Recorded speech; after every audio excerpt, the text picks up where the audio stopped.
too. I feel like the only way that Quinn Ewers is going to get the start is if he absolutely blows it out of the water.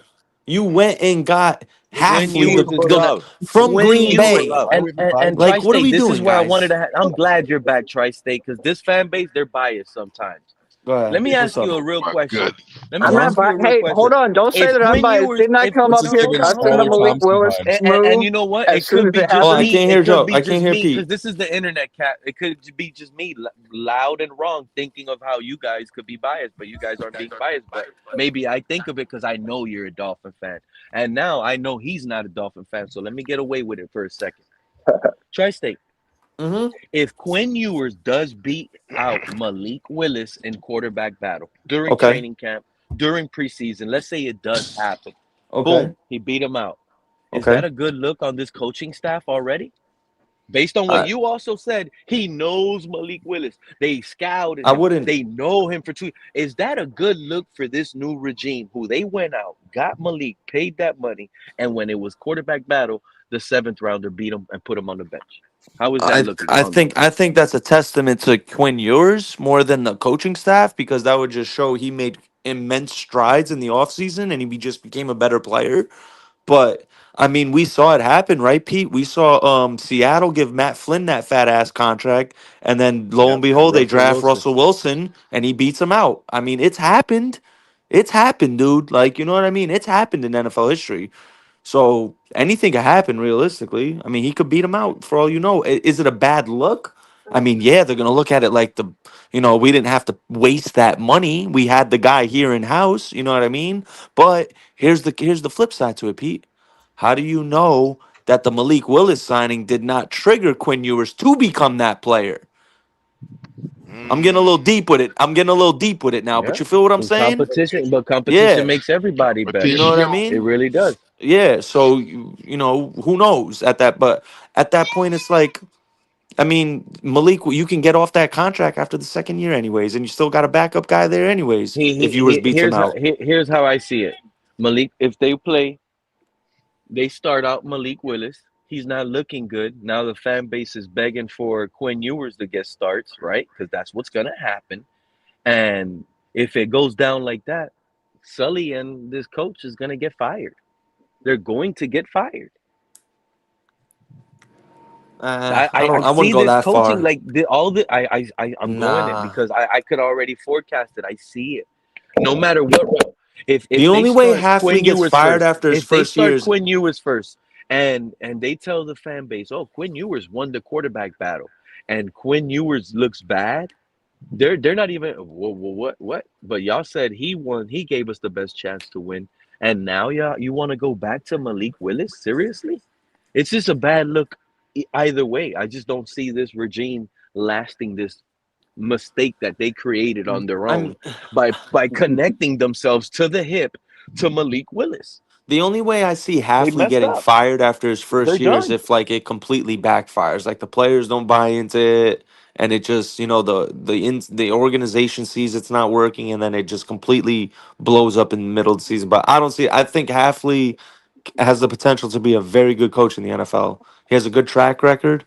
Um, he was great in college at Boston College, and then he came to the NFL as a D coordinator right away and made a huge impact on the Packers. And who knows? Maybe he might have that huge impact here in Miami for y'all. Who knows? We're gonna see for sure. We shall see. I think right now is I know it's like the dog days for y'all, but it's like, bro, there's a bright side to this, man. You got a lot of good draft picks. You're gonna see now with this new regime. Like I know me being the draft nerd Bro, that I am, bro. I'm gonna pay attention to y'all draft. I'm gonna see how if y'all have a big draft, I'm gonna let you know. I'm gonna be like, yo, you guys had a great draft type shit. So there'll be some This is optimism there. but let me remind you, it was just what? When was the wild card weekend? It was like what, 8 weeks ago, we would say? 12 weeks ago? Wild card weekend, Wild card weekend. January. Green Bay at Chicago. Yeah. The Packers with Jordan Love, they were up what? 20 like 24 to what? 3 or 24 to Oh, 6 you're talking the about score week was. 18. You're I talking know about where week he's going. 18, I not the know Yeah, where wild he's card going game. with this too. the score was like 24 to Yeah, 6 but in the Pete, didn't they fourth do that quarter. 8 times In the this fourth year? quarter, listen to this, Nick. The Packers were up 24 to 6 in a wild card game. No, And that wasn't this the wild head card game, coach, bro. yes, it was the wild card. And it was Jeff Hafley, the defensive coordinator, that let Caleb Williams put up 25 points in the fourth quarter, and they came back and won. Yeah, but Pete, to be fair, they did that 8 other times last year as well to 8 other teams. You know what I mean? Like, it's not like that was the only team they did that to. That was their forte, and that's how they made it to the playoffs, is their fourth quarter comebacks. And that pass that Caleb Williams completed was like the Fitzpatrick pass that he completed for us when we beat the Raiders. Literally, just like a hope and a prayer, and then a good That reception. fourth down play. It happens, bro. It happens. Without that, they don't win that game. But that's but Hafley allowed that. Called a bad play. Like I said, Bad at the play same call. time, though, 8 other coaches allowed the same thing to happen to them earlier that year. Hafley, So it's how you allow 25 I'm not points in the fourth quarter in a hold playoff that game. one game against him. 25 points allowed in the fourth quarter. What was their points allowed? What was their points allowed last year? Anybody in front of a computer? This is the same fan base that killed Mike McDaniel for not being able to score points in the second half. Can anybody tell me what Green Bay's I'm not trying to be that guy, but we can't forget Hafley lost Michael Parsons like week 14, and that's when the Packers season really went to shit when they lost Michael Parsons Hafley in wasn't Denver. nothing without Michael Parsons. No, they. What do you mean? He transformed them. He changed them from a 3-4 defense to a 4-3 the year before and turned them into a top 10 defense. Even that Mr. good. Paul, can you check that Look, for the me? Packers defense. The man lost Jair Alexander. He lost the locker room. No, he didn't. Bro, look, 2024, his first year with Green Bay, he changed them from a 3-4 to a 4-3. They were 7th in total yards per game. They were top 10 metrics and everything. They were 12th in pass yards per game defensively, and they were 8th in rushing yards per game, and they were 6th in points per game. So they were top 10 in almost everything. In yards per game total, passing yards, rushing yards, and points per game. And what were they last year? And when you bring the turnovers up, they were 4th in the league in takeaways that year, 31 in his first year. And mind you, he changed them from a 3-4 to a 4-3 scheme. And he did that before Micah Parsons. Yeah. And then what were the numbers from last year? Last year, I mean, let's go to last year. I mean, before Michael Parsons, it was different. But here we go. Defense last year. I mean, they still finished 1, 2, 3, 4, 5. And why 6, didn't 7, Malik 8, Willis 9. play Week 18 They were 12th last year? Green Bay Packers, at Minnesota. The Packers were 12th in yards per game total last year defensively. They were 1, 2, 3, 4, 5, 6, 7, 8, 9, 10, 11th in pass yards per game, and they were about middle of the pack in rush yards per game.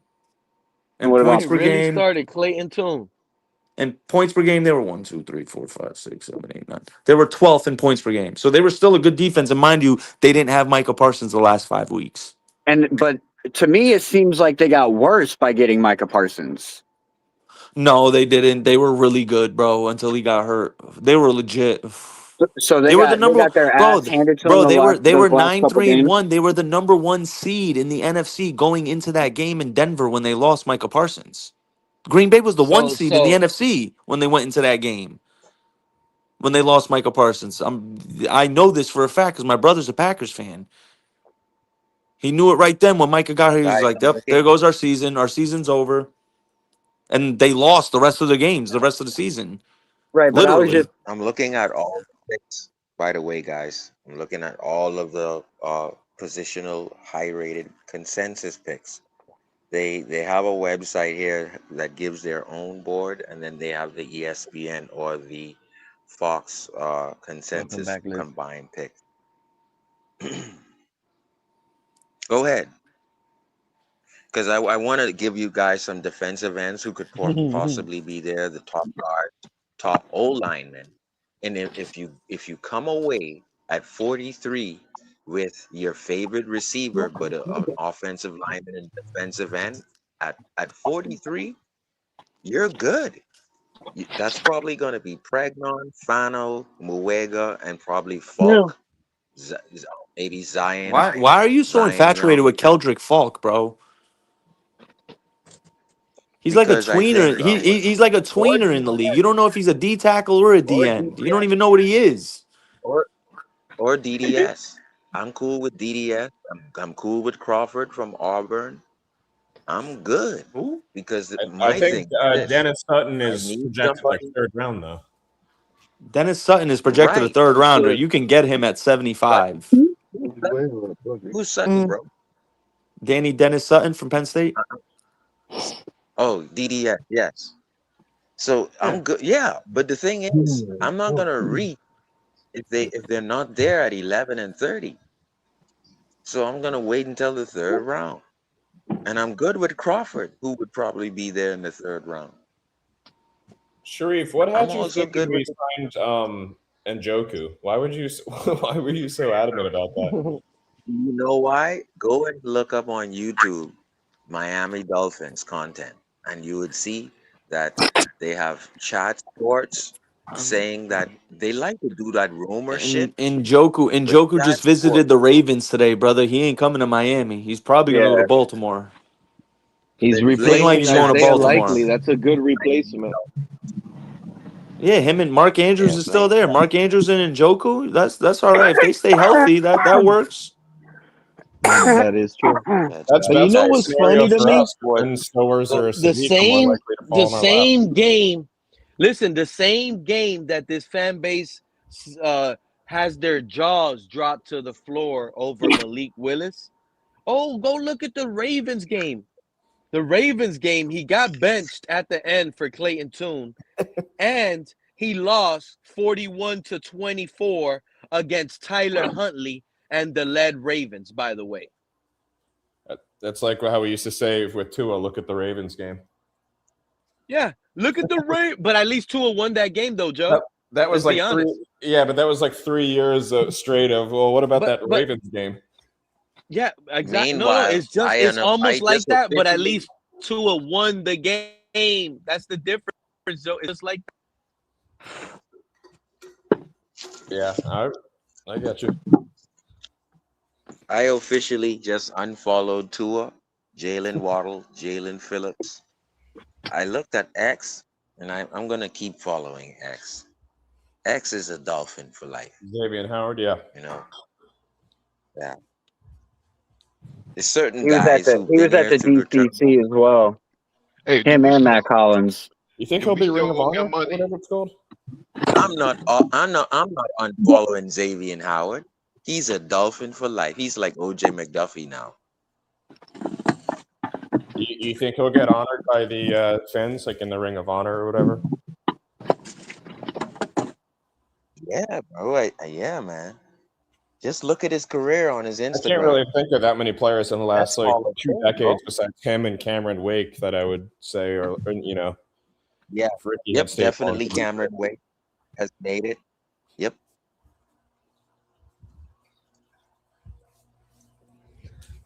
But like I said, guys, because we have this thing where we do need a wide receiver now. That's fine. Out of the top 100 picks. But I think we still need to. You got Fano, you got Achane, you got Pregnon, you got Muega, you got Proctor, right? So in the top 30, if you would be stupid, because Alan Poupard and I agree, the Dolphins, when they got that, when they were to pick at number 3 and they moved down to 12 and then moved up to 6, the pick was Panay Sewell. They went ahead and got a guy who they traded to Denver today. And to me, you would still be blocking for Malik Willis if you had Panay Sewell here. Agree? Next subject.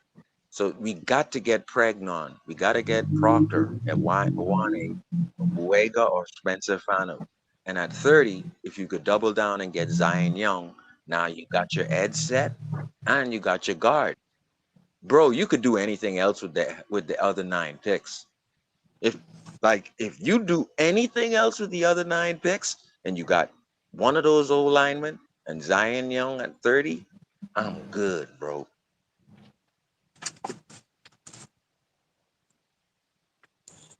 So the only team that has better draft capital than us in this draft are the Jets? Do they? I mean, I would think 2, They got 16, what, 10 33, picks? 44, 103. I don't know. They got what, 10 picks right now? Because they just traded Don't away one. the Rams have 2 first rounds, don't they? Yeah. Kansas City also has 2 first rounds. Yeah, and the Raiders almost did, but that they would add insane capital. And this is the first time Kansas City's picking in like this high of a pick in a very long time. What, since Mahomes? Since Mahomes, yeah. We could package up this draft class and solidify ourselves with 3 studs. 3 blue chip more than starters. that, bro. I feel I'm like pretty we can sure get more we than can that, have man. 3 first-round draft picks with the capital we have. We can mix some of it in and turn it into 3 first-rounders. And that would be 3 blue chip collar players in the first with this new regime that we can turn this roster around, because we have good starters currently. I get it. Every team has holes and every team needs depth, by the way. But we have good starters at some certain positions and some youth that we already have that we want to see excel. So, miss me with that edge crap. Yeah, we need depth, but we got starters there right now. Uche and Chop. We don't have starters at corner. Our starters are looking shaky at safety. We got good linebackers, and we got a hell of a defensive line in the defensive front. Now, I've taken care of that piece for the fans. I've looked up now McNeil from LSU, the safety from LSU, or I would get Bud Clark in the late third. McNeil Warren's from I Toledo. love Bud. No, not McNeil Ward. The safety from LSU. I'm trying to remember. Oh, AJ Halsey. He's gonna be AJ Halsey. Halsey. Oh, yeah. He would crack your skull. Like, imagine if they get past Brooks, Marshall, and let's say, JG, Juju, Brents, bro, and they get past Trotter, like, this guy gonna hit your head off, Halsey. So, and if you don't get him, You can get at set. I think you guys have 75. What was it? 80s. You got like 84, 80. 75, Like, no, yep. 90, 75, 90, 94, and 113. No, you have another third in there. We should. You see, that's a defensive. You have end another. we I think you could've got like signed. 87 as well, bro. You got like 75, 87, 90, and 94. DJ Wanham just signed with the Lions for 1 year, $6 Good million. riddance. That would've Good been, riddance. That would have been someone good we could have brought 11, in. No, you don't. You don't want him. 43, He's trash. 75. We got 11, 30, 43, 75. And then you have 90, 94, and 113. Like, we own the draft. Bro, I could have swore you have 4 fourth rounders now. You only said 3 there. 113's a 4th rounder. But who said? Remember, who we said gave them a 7 fourth in the trade for Waddle. Someone We said gave 7 picks in the top 100. No, bro. No. It's the 11th pick, the 30th pick, the 43rd pick, and then the 90th pick. From what I Are you looking at something right now? All right, I'm gonna look up. You know what? I'm gonna goddamn pull up the draft network. I got it right here. The Dolphins have 2 picks in the first, 11 and 30. They have the 43rd pick in the second. They have, in the third round, they have 75, 87, 90, and 94. Bro, that's the pick that I missed out, guys. Yeah, because you got that third in the Jaylen Waddle trade, bro. That 94 is from the Jaylen Waddle trade. So now I think the 87 from the Jaylen Waddle trade, eh? Either way, right? If you want to build this, like, oh my God, this is what we said. Pete, please give me a second. This is what we supposed to do with a hurt quarterback coming out of Alabama, who luckily won a halftime championship over Jalen Hurts. If you knew We're getting the partial reset in 1 year. It's unbelievable overnight. But Pete, you were supposed to build a fortress. I agree with Big O on this. You were supposed to build a fortress around Tua, right? Fast forward now. Build a fortress around Willis, please. We Well, you asked could you with say 11 Willis, but they're building a fortress build a around Quinn fortress Ewers. But go around ahead. this kid now before you put him out there in the wolves. If Quinn Ewers win, it's because Quinn Ewers is not as mobile, but he will pick you apart with a better O-line. If that is the Exactly. case, you build an O-line so a guy like Ewers can pick you apart, or a guy like Willis can escape when he doesn't see anything. Either way, you do what Halfley and Sullivan says. We'll build from the trenches inside out. So to me, with a pick at 11, 30, 75, 87, 90, and 94, bro, are you kidding me? Are you kidding? We got a hit Are you though. kidding? We got a Bro, we hit. are back.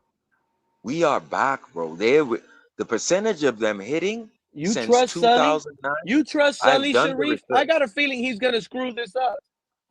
He's gonna I screw this know. up just like Greer. Nope.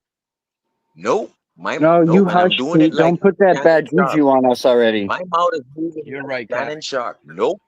Because every pick that he's made from 09, and you look at the third round is down from 09 to last year.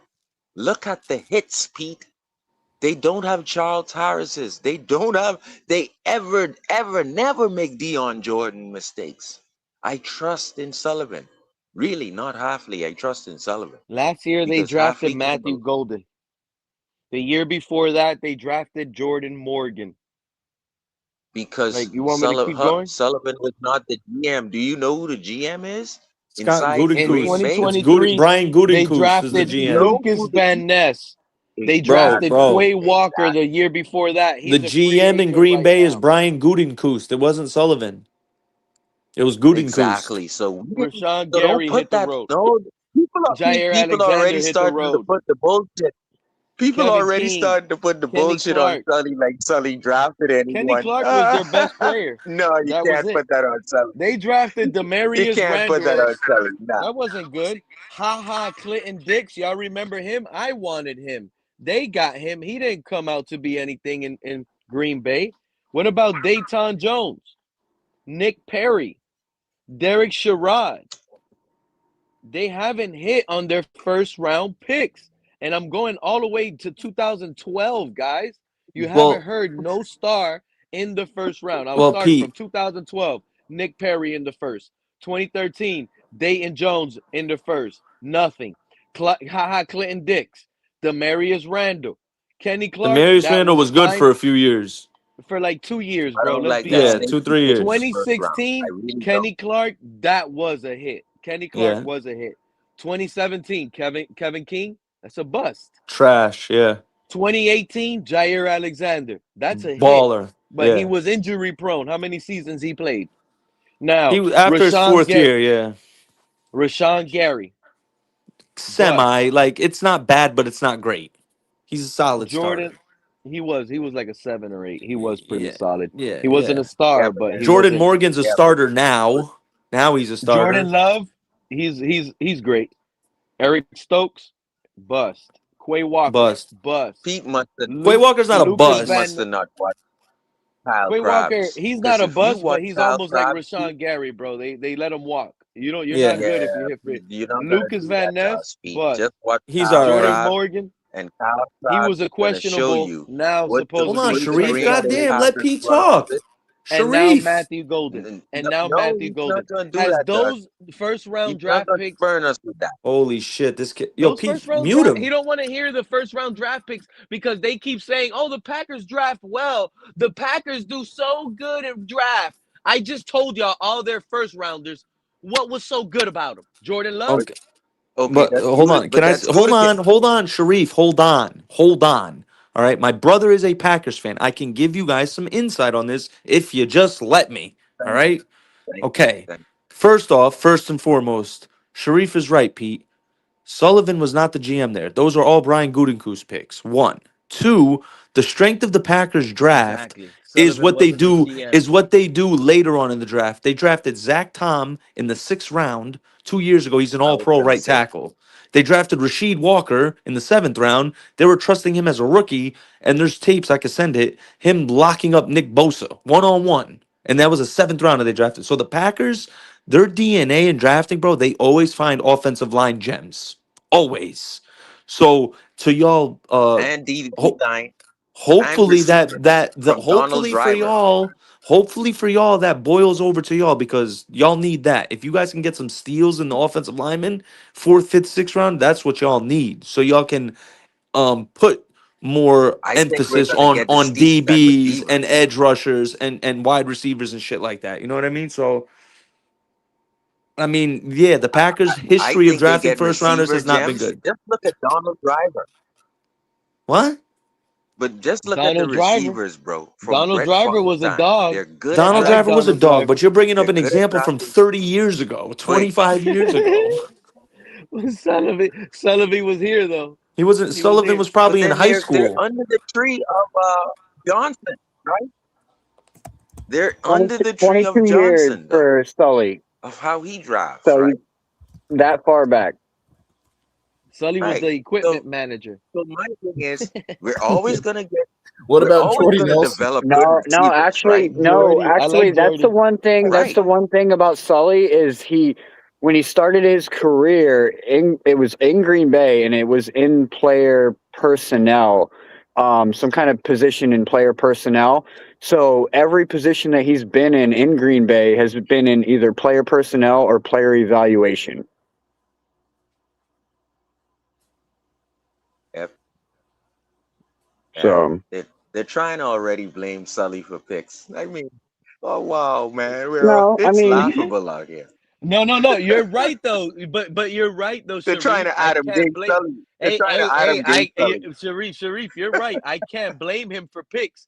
But I'm saying that based on the fan base trying to give him those picks and all the credit in Green Bay. I've been the one telling this fan base this guy hasn't done anything in Green Bay. Y'all giving him picks and y'all saying Jordan Love and y'all saying Malik Willis, like that's not him. That was all the Hold on a GM second. over What there. was his If position at that's the Green case, Bay, though? then Pete, well, Pete, if that's the case, the guy who has the Wasn't he the most director gumption of on player this personnel? coaching staff His is position, really yeah, the Bobby Slow. player personnel, He has Joe. the I'm the most general experience manager. out I'm of the one that any of tells these you, coaches. hey, go Does that not scout involve Malik scouting? Willis. No, yeah, it does. But I'm the general manager, and you're Sully. So And I'm the wasn't he general part of the manager. group that I scouted tell you, Malik Willis? yeah, Doesn't matter and about I who made tell the you, final decision. yeah, They're the ones and that scouted him and raised him to the front to say, let's draft this but guy. it doesn't work. But I Not tell Malik you where to Willis, go. but I give you a list of players. Joe, I give you a list of players. Tell me the review on these players, Pete is and they trying to go out Adam and get Gates the Sully. review. Yeah. So it ain't Sully You that just just picked these list. guys out of First a of all, hat. you didn't list all their He has a draft picks. job You to just go made do. the point about the mid rounds. They score in the mid rounds. Look at the tight ends that they brought in. What He's tight trying ends? Tucker to Kraft, Adam Gates Luke Sullivan, Musgrave. man. Luke Musgrave couldn't handle the load when Tucker Kraft got hurt. They draft well in the mid rounds, Pete. That's the point. If you're just looking at giving him a name because he's like what, a 3rd round pick? Because he's a 3rd round pick. Luke Musgrave, Well, 3rd also round pick. He has to be good. Like they ain't mess up on that pick. What do you mean? He's a He's better not that tight end good. than anyone in our room right now. He's not better You than Greg agree, Pete, Dulcich. when we had a boat? Not Luke Musgrave. Pete, I'll do say you Tucker agree? Kraft is. Tucker Kraft he is, has but not Luke Musgrave. definitely he has more tape and experience than This is the Dulcich. same fan base that You called watched that Mike 3 games of Gesicki Dolchich, but and now y'all we're No, like Luke Musgrave. Luke you Musgrave never plays heard soft. me call Mike Gesicki soft. So Pete, this is why Gesicki. I go back to the pandemic days, right? Because all EM and I was saying, and TD and other Cap for Life, and you were there too, Pete. Even Finsanity was there, right? All we wanted was a protection for a new young guy who needs to still sit and wait, right? And we have the boatload of picks that Chris Greer had back then with Flores. Chris Greer changed the shift and started to try and win now. We're back there where we have all the picks. Let's not make stupid decisions as fan base. Let's just That's build what out I'm the trying to roster tell. And this inside fan out. base, and I get it, Let's do it nobody's the right wrong at way, the man. moment. But I'm just saying they are coming up with the worst, Sharif. Let's trade So- back from 11 and let's accumulate more Let's just picks in do the it the later right round. way. But hold Chris on, No, what we Greer would be can't messed a do up his that. 10 stupid? picks. What We would be got a 11 stupid picks, guys, decision? so we're not Give me worried about an Chris Greer. example. Trading back from 11. Let's start with that. Okay, now that we have 11 picks, but imagine if we were it was draft day, we're at 11 and we still only had 8 picks. What would you do then? Still pick the best player available. Trade up. I would ask Sullivan, why would you say you want more still had picks the but 3 don't get thirds. more? Because he said he would get more picks, and he did. Sullivan said, I need more picks. He told that to the fan base, the paying fan base season ticket holders. He told them, hey, I want more picks. And then a couple of days later, he now has 11. That sounds like a GM crying for help. You ask me. No, I'm listening to him so I can hold him accountable to what the hell No, I he's know saying. he said that. I Why know he said are that. you But now trying when to you look at out-of-date it, Sullivan? it's like he tried to force Stephen Ross to do that. Like, yeah, I need more picks. Like he took that to the media. Like, he trying to force we wanted this Stephen Ross to position do to something. be in with Flores and Greer with 11 picks. Then in Right, but 2019, we have it let again. me All I'm ask you saying though, is, like, all you right, so guys what are if crying for that. We have it again. Shut up and let them pick 11 players. We have it again. We We were have it in a crying bad about it. draft. We have it again. In a bad draft. It doesn't matter. You think Now it's it gonna doesn't Rome is matter. gonna be built in This 1 would have been year? better. With This Malik would have been Willis? better if we would have had this next year's draft. Now we were But you cooking. think Rome is built in 1 year with Malik Willis? But you can't That's what build you think. without building material. Well, you got the material now. No, we don't. This is My a bad draft. We're gonna build with bad players that we're gonna hold on for a few years to try to make them turn into something and develop them. Are A you lot of these kidding me? players are developmental players. They're not coming in and changing the game. But Pete, that's why we're still going to get more picks for next year's draft too, man. If you could get Zion Young at 11 and Sonny Styles at 30, and then turn around and Sonny get Styles is Pregnon not going to and be at 30. He's one of those I blue wish. chip players. I don't know that. I would He don't love know He's one of that. those that. blue Yes, chip let's players. go. That's all I'm We'll saying. be If lucky you if do, Sonny right? Styles is at 11. You're right. Bro, a lot. If he falls to 11, Abel we I was take gonna. it. Yeah, I'm you're right. telling But you I was right gonna now. say he's a I'm top telling you 15 right pick now. guaranteed. Abel Reese and Sonny Styles are being overhyped. I'm not buying it. No, I was I'm not watching. buying the Bro. Mendoza hype. I'm not buying the Mendoza hype either. You know what hype I'm buying? I'm buying the Ty Simpson hype. I think someone is going to reach for I'm his gonna tell you ass. right now, we might pick Ty Simpson at 11. You already heard I Dan think someone is Orlovsky. going to reach. Dan Orlovsky. Someone is That's going the to. first I thing think Dan someone is Orlovsky going to said. call at 11. Sharif, as soon as we traded Waddle, Dan Oh, my Orlovsky's brain first hurts. tweet. Dan Orlovsky's first tweet is this with this new addition. It's intriguing. The Dolphins could go quarterback with Ty Simpson at 11. I think the Jets will grab Ty Simpson before we do. No fucking way Yeah, you if guys Raiders do go and that. get Save Mendoza, out on your Jets is QB for going to have next year, pressure. Pete. But they want Ty Simpson. No. They want him. They We seen him. They don't. met Why him. would you guys do that? They met Carson Beck. I don't know why they would do that. That's the Another Jets, bro. Alabama Let them quarterback. do what they Isn't want to Carson do. That's Beck what's the only available. quarterback that we met with at the combine? I think they were with Ty Yes, Simpson that's too. correct. Yeah, I thought so. There was connection with Ty Simpson too. The other day. Yeah, but Ty Simpson's gonna require a higher draft pick, like probably our first or our second pick. You know what I mean? And no, He might be if the they're gonna quarterback go we get with quarterback, the 30th pick in the draft. Let's be honest here. If he doesn't go in the first round and we're sitting there at 30 and Ty Simpson is there, you think this regime is going to pass on that? Yes. I hope so. They're going to try Malik. That would be an I'm all-time mistake if you getting guys draft excited Ty for Simpson. All-time mistake. I don't see. I'm That's why the pick 30th is the scariest pick, fellas, because that's the pick that we're Listen, going to end up I'm selecting a already quarterback getting that insight drops. into Like No, the we're going to no, do you that. won't. Yeah, there's watch. 30th is going to be the quarterback that How falls. about We're this? not. It's not going to be a draft where only one quarterback gets drafted in the first round, and that's it. But Pete, Watch. how about this? There's No, you're coaching right, because staff. there's a lot of Recruiting teams out there that need a coaching staff. quarterback. There's And we're coaches sitting on at our 30. coaching staff 31 who's doesn't coach. need one. 32 doesn't need one either. Yeah, There's but coaches on the the coaching Jets staff the who's Jets coach need Cole one, and they Beasley. have 2 picks before our pick 30. So But is pick 2 or pick 13 validate Ty Simpson? Because we're passing on Ty Simpson at 11. He's not worth it there. I think you could hit on Cole Payton because He's a there's a second coach on this coaching staff who's coached him before and knows Cole Payton. So, and that's a tidbit that I got from Joe Rose. Like, so it's good to hear things like that because you can sit and wait on Cole Payton in round 6. But guess what? There's a lot of Cole Payton in insiders in round the 6. NFL who saying Cole Payton could be the 3rd quarterback taken. Oh yes. Guess what? Guess what skill set he has? Cole Payton. He has the same skill set as a Malik Willis. Very athletic, 6'3" and above. Cannon. Cannon for an arm. So to me, Ty Simpson, they could go where they want to go.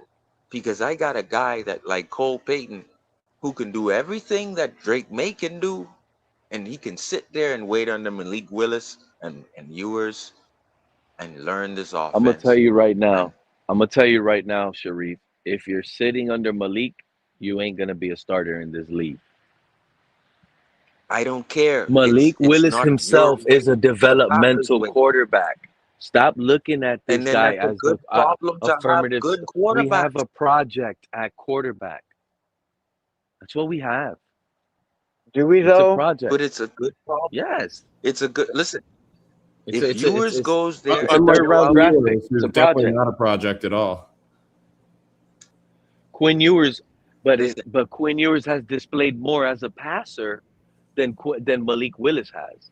Has he? Quinn Ewers had 3 times as much, has thrown way more turnover worthy passes in this league What's the with 3 sample size? starts.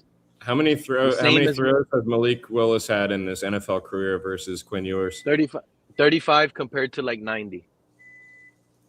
Think about that. And Malik Willis was drafted in 2022, already on Malik his Willis had 13th. way more throws than 90. Last year. Quinn Last Ewers year's has stat. more throws than 90. Just last year. He played Yeah. 3 games. Last year alone, he only threw 35 passes.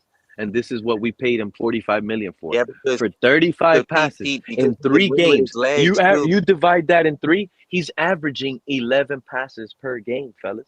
But We see, this paid a is the guy that's problem with averaging 11 Dolphins passes fans. per game, $45 million, and y'all want to consider that the starter right now. This That's is the not starter problem, right? material. We have He the hasn't done Dan nothing. I'm gonna hold Marino, on, Tom hold on, Brady Pete. syndrome. I'm gonna remind And you of then what you told the me. best Hold on, game he Pete. has versus the Ravens, he loses 41-24 against another backup quarterback in Tyler Huntley. We paid a quarterback that couldn't even compete and play against Tyler Huntley, bro. Hey, Miss Pete. me I'm gonna with tell that. you the same thing that you Miss me told with that. me the day that I came up here, pissed off about the Malik Willis signing, because you know how mad I was. I came up here heated, talking this was a bullshit move because of the money we Bro, paid and it him. still I'm gonna is. tell you. You just want I'm to gonna tell change for you. the internet. No, no, Nah, no. you I'm just gonna want to tell you. change for the No, internet. no. Nah, I've been doing research, and I'm gonna tell you the same thing you told me, man. These guys have been Ty watching. Simpson is Bro, probably these better than guys have been Malik. watching Malik Willis for the last 2 years. They see something that we don't. They're watching him in training camps and off the Yup. field, And yada since yada. y'all holding that to them, if Malik ain't what he is, then this whole regime need to go. Sully, goodbye. Pete, Halfley, I want to see you for a half a season. Damn, Pete. Damn, Pete. half a season. Good one, Yep. Pete. But Pete, I'm gonna say this, right?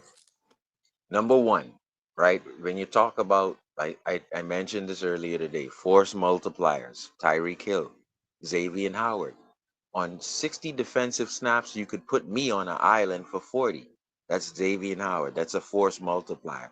Cameron Wake was a force multiplier.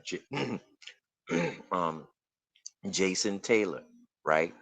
The force multiplier is Malik Willis when I can threaten the pass or the run if a play breaks down, right?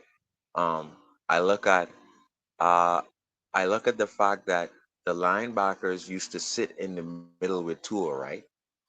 if the pocket breaks up with Malik Willis, his escapability is a 4.37. That's his 40 time, right? So we're talking about a guy who's going to make the middle linebackers either commit from the middle of the field or come down and try and sack him. And if they come down and try and sack him, this is the force multiplier. Now I'm going to hit Dulcich. I'm going to hit a curling Tolbert or Malik Washington. The hitch is always going to be there once I escape the pocket. Always, right? And Now when we're talking about Bobby Slowick, because I said Bobby Slowick has the most coaching experience in the NFL, not Sullivan and It's a not wrap, Hafley. bro. I think from what I've heard, Bobby Slowick was the one who was like, Tyreek is gone. Let's implement the 6-0 linemen on the field. Meaning, and I think this is what he's gonna do. A guy like Charlie Heck, who's 6'8", a guy like Saylor. Once again, if you get a guy like Fano or Muega, and you bring a Charlie Heck in, an announcement that there's a 6-0 lineman on the field in a I formation, now you have a 6'6" guard. There's another 6'6" right guard. I don't know what they're gonna do with Brewer. He's 6'3". And Charlie Heck was with Slowick in Houston in 2023 as well. Now Just you're throwing that out talking there. about Patrick Paul, who's 6'7", and Austin Jackson, who's 6'6". Now, when I That's bring in why my they're not 6'0" as mad as me, Jose. They haven't seen it. They haven't so seen it. now when I They're looking at the run stats, my guy. and I They're looking at one implement, game and they're thinking it's all this. I'm mad. This Malik Willis signing, I don't care. I'm a Malik Willis hater and I'm proud of it because it's being overhyped. The man doesn't have I'm accuracy. not Jose hyping is him up. right. I'm not hyping him up. I'm hyping up the fact that the four things that defenses knew they could wake up and take away from Tua. If I was a defender, I can float to the middle of the field. I can float to his anticipation, and I know he won't throw over my too deep Here's the coverage. thing. Here's the thing. Here's the And thing, I Sharif. know he won't You know what? run, so you won't let me speak, Pete. Then you will never Oh know my why Malik God. Willis is I important here. can't believe this, It's the Joe. four things that Malik Willis brings that Tua couldn't do. Now I can break your too deep, right? You know what's crazy? I can break your commitment if you commit to me to sack me. I can We break away need from what the Tua pocket. does. And We I need can what eat Tua in the does. middle of the field, right? I can Quarterbacks break are your here too deep practicing rubber every coverage with day. Malik Willis. Quarterbacks are practicing every day, trying to build chemistry with their guys on a daily basis, trying to get to what Tua does best, which is that timing rhythm offense. This is what coaches go to work for. They draw up a play. The play has a certain time in it that you have to get rid of the ball, and the quarterback can't be scared to let that rock make go. a play And Tua for wasn't scared to let that rock go. 4.37 You know what speed. Malik You Willis is? cannot make He's a and a play lot of other for quarterbacks, a they're guy scared to let escaping the that rock pocket. go on that time. You They don't cannot make a trust play it. for They a don't cannon see it. when I can Quarterbacks get that it don't over see your you, linebacker they and in the have that to be is front the able to biggest see it. knock. You can't That is make a the They have biggest to be knock defensive able on play to for Malik that. see it. If they I'm Willis. don't sorry. see that anticipatory I'm throw, they sorry. don't You feel can't it, make they a don't play know it. for Well, 4.37 speed. then it's sad You that I'm gonna can't. be calling for Tua back.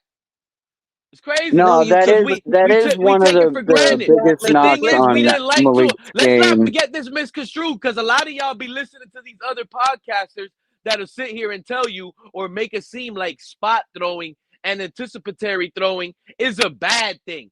Only because Pete, no, the that's good that things, Tua the does four that. things It that just sucks that Tua could do that defenses took and away. have a weak arm. That's what sucks. Pete, all I'm saying is the This four things quarterbacks that are defenses Josh took Allen away, wish they he could can't do take what that Tua away does from when Willis. it comes to throwing That's on a all I'm perfect saying. time. On a perfect time. The only thing that defenses could have taken away from Quinn Ewers was his Pete defending escapability. Tua all of a sudden. What the hell That's going the on right now? That's only what I'm saying. thing Because defenders took it's not away me from Quinn defending Tua, Ewers it's me last defending season. that type of throw. Like Malik Willis ain't got that in him. He ain't gonna be connecting passes on the throw like how Tua does. It ain't gonna look that pretty. No, you're right. That is one of Malik Willis's biggest problems. That's Is like he does tuck it too early and decide to run. He trusts his legs more than his arm. But at the same time, Lamar Jackson did that shit his first 2 years as well. And he developed. Listen, He's a better passer now and a runner. For every Lamar Jackson, I look there's at the third also down, Kansas Anthony City being in Richardson. the There's snow. more Anthony Richardsons than Lamar Jackson. Well, I feel you. Guys are making it. I feel you. But you don't know until you try, right? If Malik Willis can give me and that's 15 yards why a game, that's why this team is so great going into 2026, right? Because like I said earlier, everybody that's going to be playing on this team, including the GM and the coaches, everybody has something to prove. Everybody has something to fight for, a reason to be playing this game. So it might actually turn out to be much better football than some of us are expecting. 500 yards rushing for Malik Willis. We need more he's than that. just going to put the NFL on blast with that and tell them, look, we need man, more than that. Looking at We need more Jalen than that. Hurts, We need looking about at 1,000 Lamar. from Malik. No, I got him. I got him projected for 400 this year, right around 400. I got him for 500, and there's nothing Pete can do about that. See, Pete is trying to slightly. And listen, I want Quinn Ewers to win the starting job because then I can trade Bro, Quinn 500 yards rushing is only 29 yards per game rushing. We're going to need more than that. We're going to because he need can more win in than the that. pocket. Are we Because going he to can though? win in the pocket as well, Pete. He doesn't need to do all that. Let me ask you. Let me ask you this though. What if we This is not have? crazy when I tell you he's going to get 1,000 yards rushing. What if It's we have only another 58 yards 16? What if rushing a we have game. another 1,600 rushing yards between our running backs and our wide receivers? 400 is enough. I'm saying so that'll give us a total of 2,000 rushing yards between everybody. If Malik has 400 and we have 1,600 between our running backs and our wide receivers, that's plenty. Yeah, yeah, that's what I'm and saying. I already predicted Malik Willis a full season. He's going to have to run for his life at the moment. But we don't want him running for his life. We don't want him running for his life. We want him running because it's a design play, and that's the most optimal time for him to run. Yeah, quarterback design runs don't get as many yardage as broken plays do. By the way, Cat. No, you can do a quarterback design draw. Is going to give you 5 yards. A No, broken play, Malik can probably call a regular pass play. Nobody's open. He shakes and bakes. He might scramble for 20, 30 yards. But that's also how the quarterbacks get hurt too. No. What we're gonna do is we're gonna open the fact that once again, it's 3 guys in the 4. Sorry, Josh Allen can break. Their escapability in their first step is amazing. Josh Allen, Patrick Mahomes has a sneaky first step when he needs to get 30 yards in the playoff. Everybody overlooks that. Oh, Patrick Mahomes, he passed his way into the second round. No, he's a bitch. broken noodle. He's had done, to bro. run. He had to run to get to the second round.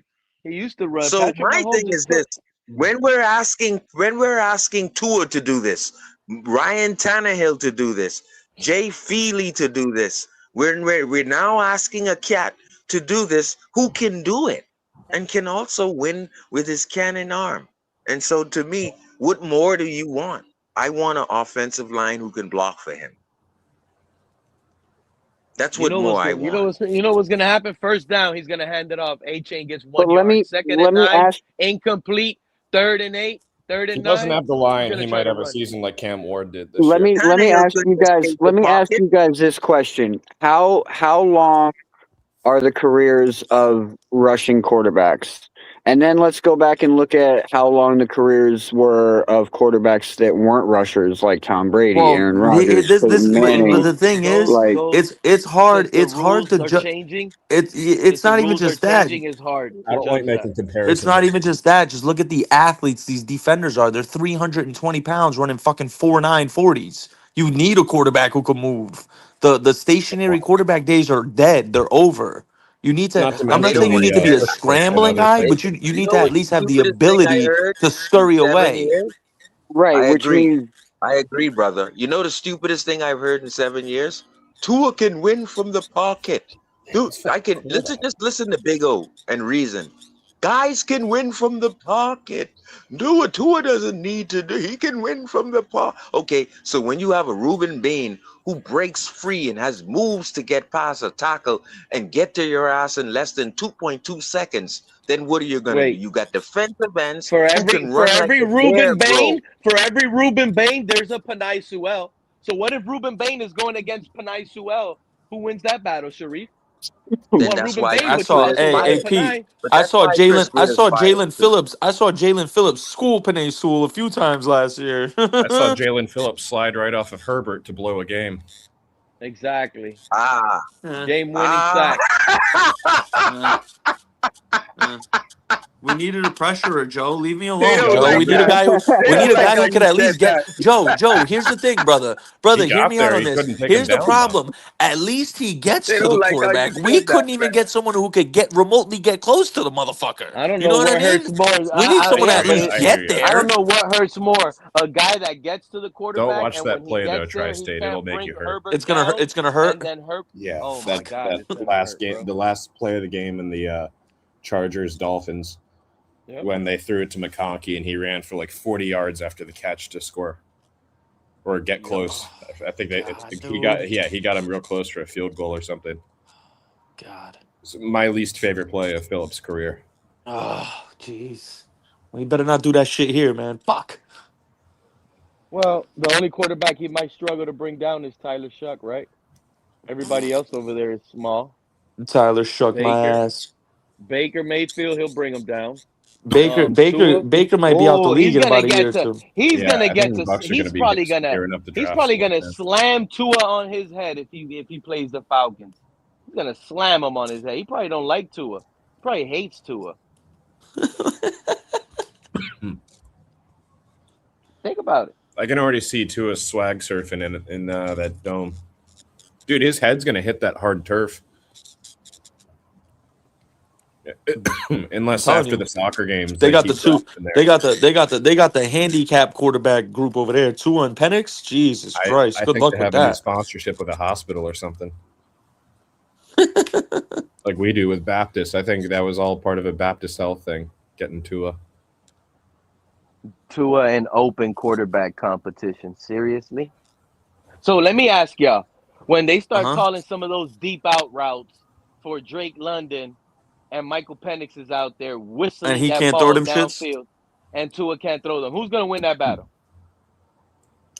Yeah, but here's the thing with Penix.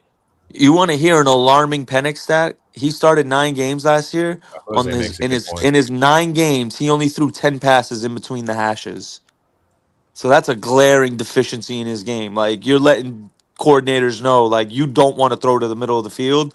So it's like we could scheme that up. We know defensive coordinators could scheme that up where they're going to force you to throw in the middle of the field, which you're uncomfortable doing. So I think Tua is going to win that battle pretty handily. To be honest, they're saying Penix might not even be ready. Do y'all consider Patrick Mahomes mobile, or at least what he used to be? Yes, I don't know if he'll still absolutely. Be mobile.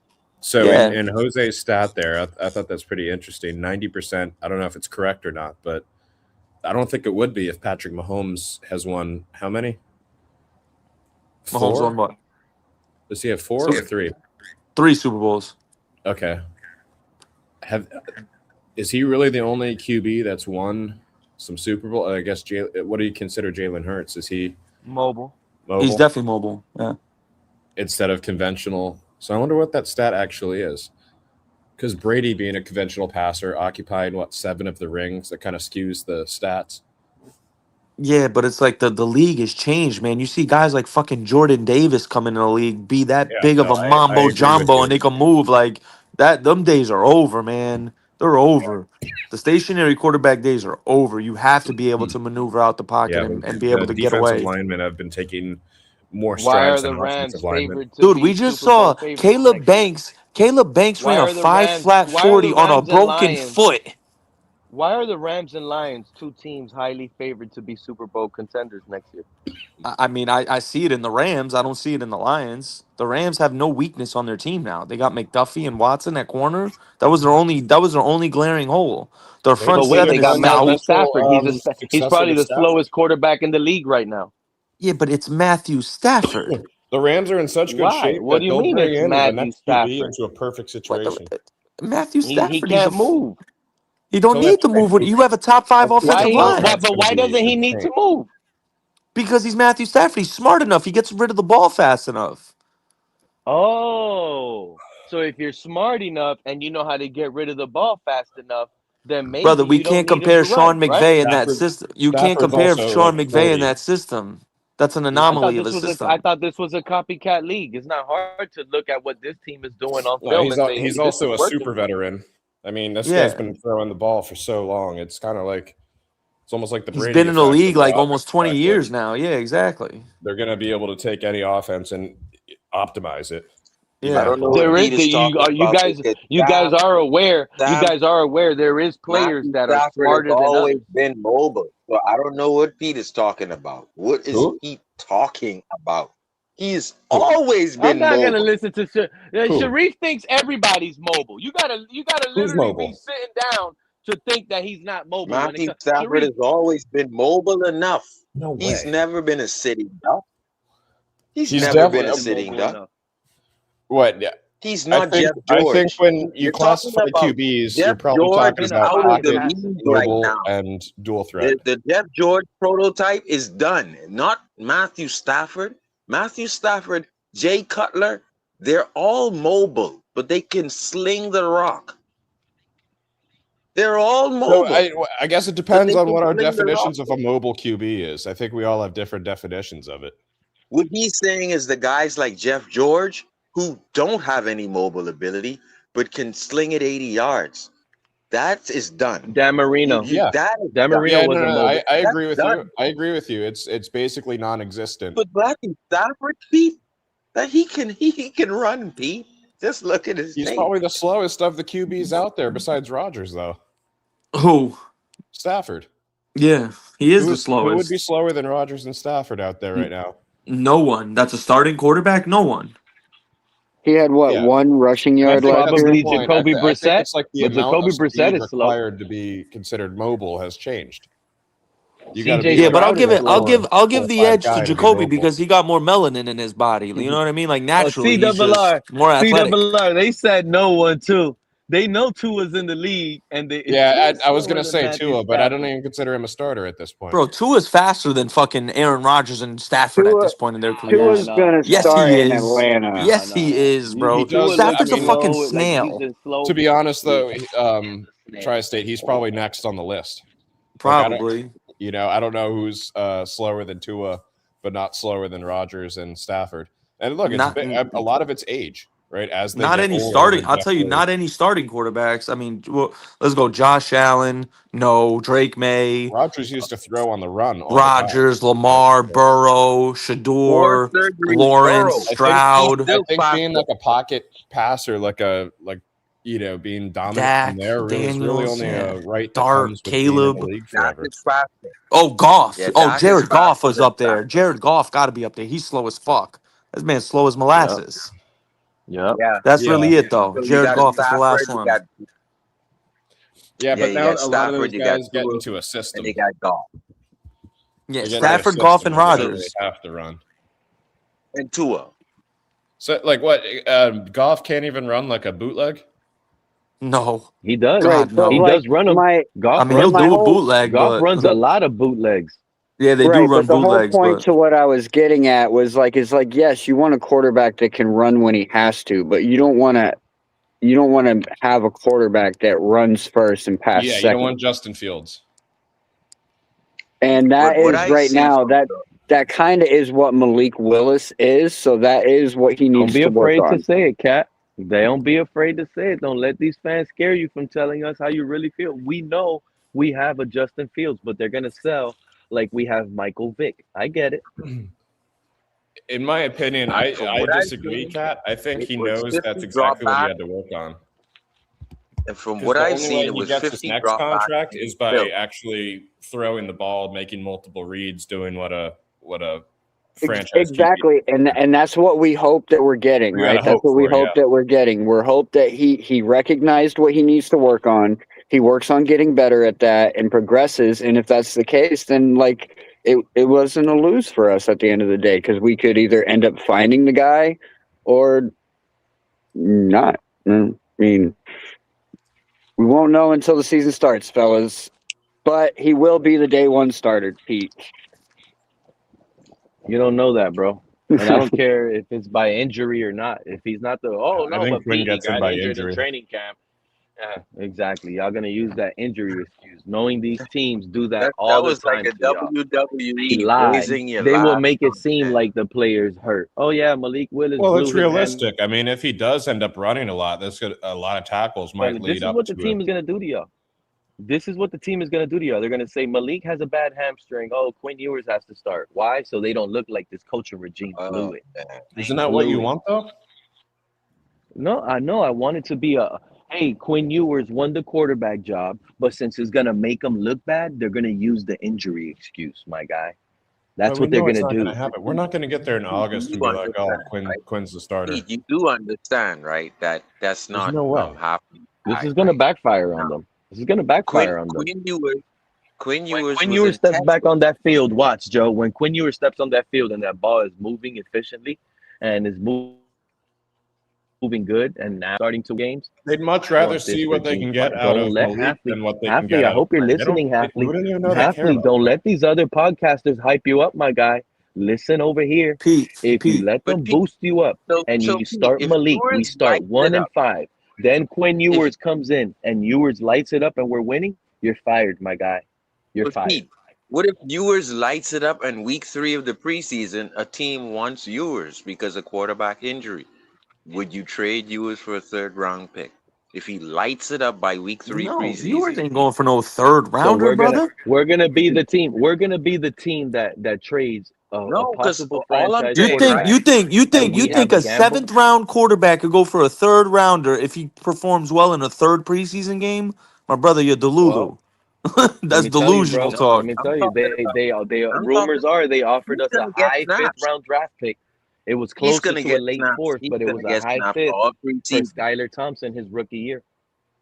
All I'm saying is, I think if you have a Was good that after that Buffalo Bills game?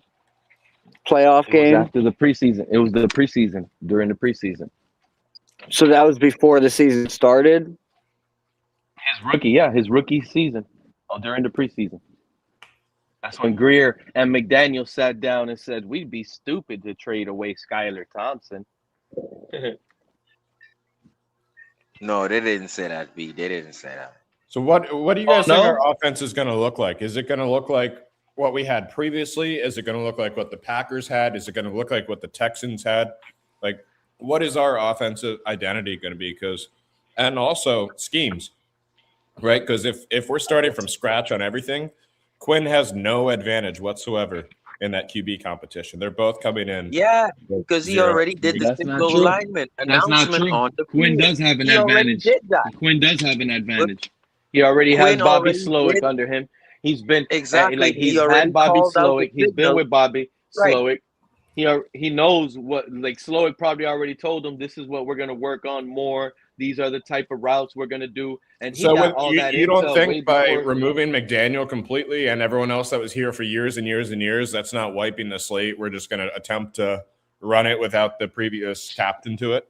No, they're still using the outside zone for Malik Willis. Now Bobby they Slowick can said that he is it's going to be a base of what we have seen with the Mike McDaniel, but he is going to implement some More things from vertical- Green Bay and more vertical It's gonna routes. be all over the field. But basically, Malik Washington is going to be moved everywhere, all over. My point is, I don't think Quinn's experience holds as much water if we are changing things on offense. Quinn, I we think can't that- underestimate Yeah, no, the fact the that only way- Quinn the only is way a quarterback Quinn from the will- Mike Joe, McDaniel days. No matter what, he's still a better offense passer of the football. Like the No matter verbiage, what scheme everything, you want a to lot do. of that will change. No matter what, and no matter what language, it doesn't matter what it is. Quinn Ewers is still going to be a better passer of the football. He's still going to understand the No matter what it anticipatory is, of if the you throws, can't of the block, plays. He's nobody still going to will get that pass. way before Malik. He's still going to be better at that.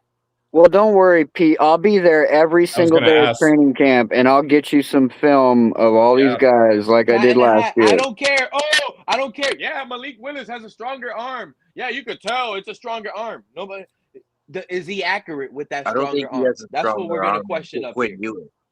Because you I don't know think what he these has a fans are stronger doing, arm. right? We Listen. need a strong arm quarterback. No, we don't need a strong arm quarterback.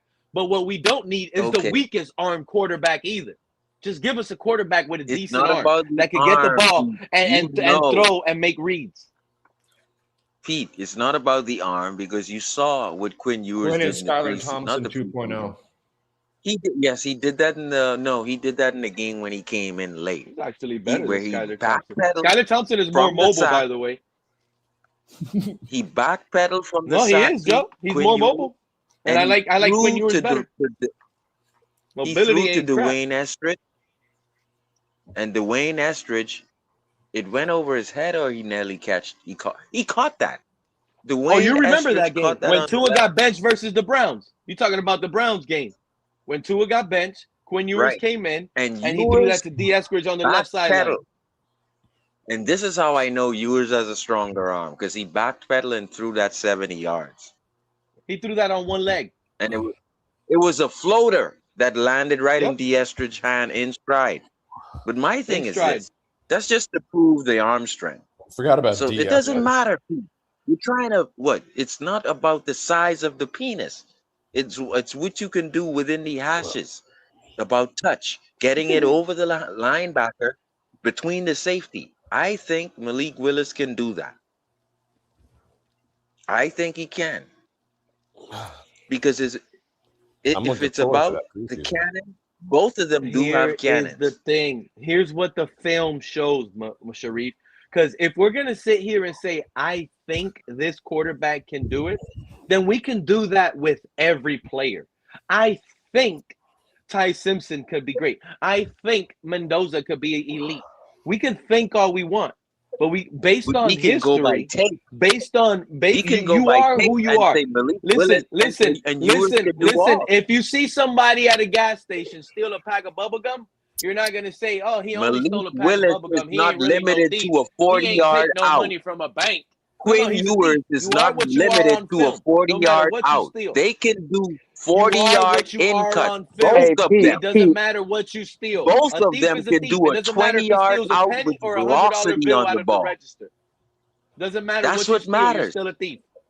I want a quarterback that can throw it out. Sharif, Malik can. You know who can do all of those but you're things not too, getting my guy? Quinn Ewers. Sharif. Both of your quarterbacks is not You limited. guys would have been singing the same song if we would have got Will Levis. You guys will be doing this if we would have got any other quarterback. We would have traded for Anthony Richardson. You guys would have been doing this right now. Oh, if he can throw this pass, we can do this, and we can, I'm only so adamant that Malik Willis is going to be the starter because of the contract. No, he just doesn't watch Kurt Warner I want to yet. see what Malik Willis can show when he has a blitzer in his face. What do those passes look like? Because you just heard Sharif right now about the play. He threw one into the ground. Yes, he threw that one into the ground. Sure. He gets instant pressure in his face, right? Got him on what? Hey guys, Sharif, it was drop back pressure, and he was throw blitzed on one and threw it leg, into and the it was ground. an accurate throw on the money. Is Malik Willis displaying that? Is Malik Willis displaying that? This is why y'all gonna have to call me a Malik Willis hater moving forward, because he ain't doing beautiful passes under duress. All of that. Oh, I'm gonna do you a favor, bro. I'm gonna do you a favor. Over the next 2 weeks, I'm gonna work on a video, and I'm gonna put the two guys' tapes together, and I'm gonna go through both of their tapes, and I'm gonna be looking for your comment on after that on who you think was better. Please send me the link on Twitter. If you don't see me, just send it, message it to me. I need to see it.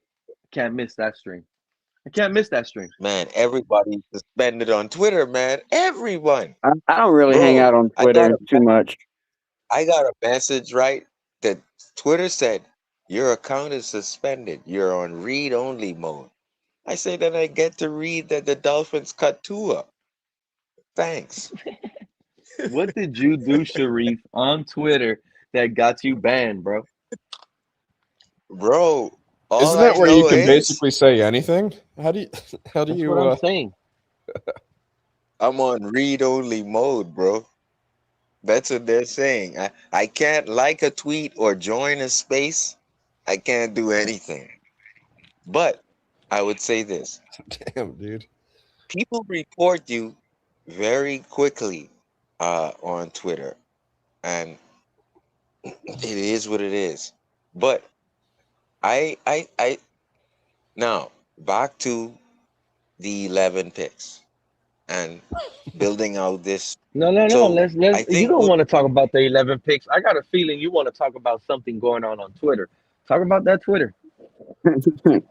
no, because There's something going all on Twitter Twitter. will You got in cause you trouble to on do, Twitter. all Twitter will cause you to do is become a keyboard warrior. Most of Why the you say that? It's not opinions good for Why you. you that say are that? on Twitter It's not good will for you. not help you in your daily life. It's just Yeah, an opinion. So if you answer 100%. or reply into somebody, it could lead you down a deep hole or a long rabbit hole. And what it ends up doing is taking away time that you can never get back. So if you end up on read only mode like me, that may help you Sounds like to not someone's been reply. down that tunnel. So piss enough people off so No, you get suspended and you can only read the shit. You know what I mean? Definitely speaking from experience here. No, I just bro. try and stay off. But I stay off of it myself for the most part. I literally only post because like X can help you with like shit elsewhere. So like I literally only put posts and shit up every once in a while and keep up with Adam It's Schefter and out of Ian control, Rappaport. man. Yeah, The it's only good moves, for sports like news. yeah, that's all I use it for. I don't go on there for nothing else, bro. It's Nothing. I've gone wild. onto the spaces a couple times, bro, and like the things that they say to each other and like the way that Yeah, they're dude. talking, it's just like, bro, it's just like I They can't don't deal know with it, man. football on Twitter, Too right? much I've said this negativity, before. too I've much of said all this the bad before. The stuff. Twitter Dolphin Like fans walking do into the not know jungle, dude. football. That's where the Tuaneers live at. They're on Twitter.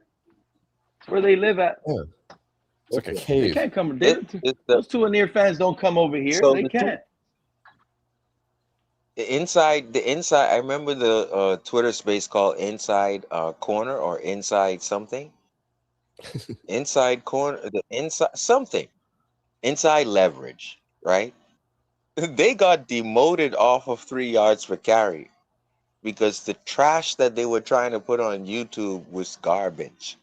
And so, like, Alf eventually bloop bloop released them. So, but Alf kept the 3 yards per carry, and then he added Kyle Krabs to help and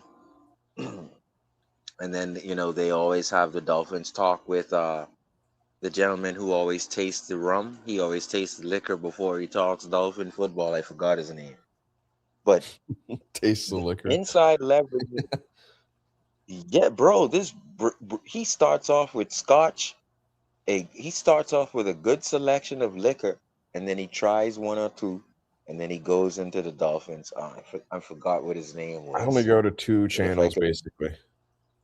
Here and Finn's but Tailgate. Now you come hang out with me once in a man, while. Yeah, oh, that's right. Yeah, and And shout out to SGA. You say you be on SGA. Shout out SGA. yeah, I don't go on your panel though, Kat. Not as much. Normally hit the chat. Either way, and then works now for me. So what's this 3 yards per carry crap with the inside leverage stuff, Sharif? You got 3 yards per carry something going doesn't on sound over like a there? good name. they started on Twitter, right? And I Yeah. went in this space, and they were defending Tua so hard that I felt bad that I had a jersey because And so they banned me from the Oh, inside from Twitter or the space or blocked me, right? And then they went on because they would talk with Ethan Skolnick and I forgot the other gentleman from who talks football. I forgot his name. I Oh hope you're man, not talking about Neil Driscoll or whatever that guy's name that be up there with Reason. no, it was no, Oh it's my God. What's Ethan his name? Skolnick Is who it Neil talks Driscoll? Miami. No, it's Ethan Skolnick who talks Miami Heat. So it was Alf, the 3 yards per carry, and it was Ethan Skolnick, and then they added inside leverage from Twitter, right? But who is So I'm inside like, bro, leverage? inside leverage is a group of people who has a Twitter space sometimes, and I find them to be directly from Alabama because they love Tua. Oh, So Ethan Skolnick tried to bring these guys on the 3 yards per carry YouTube channel to let them talk NFL football and Dolphin football. That didn't work out because they kept being too anonymous and not realistic. And so that show didn't last too long. And so it's things that this wait, so Dolphin you're community, telling me people lost their jobs on the internet because they were two and ears? and that is what I'm going to get at. Listen, there was a Wow. time when we died because of the pandemic, and Dolphin fans actually came together before Flores and Chris Greer drafted. It was coming together time when EM, Cap for Life, TD. All I'm saying is that there's a lot EM, more there's channels multiple now. EM guys. What EM are you talking about? There, there's a there's there's a lot more channels out there, Pete. And then as we know now, there's people who are hinging just on spewing out a topic to get a specific fan base just to build up their numbers. And we've seen it reverse on them because since Tua is now a Falcon, your whole content base can't be on a guy who's with the Falcons. This is what I'm talking about. YouTube channels are going to fail because you got half of Alabama's fan base to buy into your bullshit. They're gone now because Tua's gone. I don't know what you're going to do as a YouTube channel, but if you're not objective and you don't give people a chance because Those of their views are down. individual performance, your channel is going to fail. So you have to learn how to be objective, be honest and upfront, and make sure that when you talk about Dolphin football, you seek out good competition between every position so we have the best player. No, not I'm gonna bring in all of the Alabama fans, hinge them on my subscribers so my subscriber base grows, and basically call everybody else.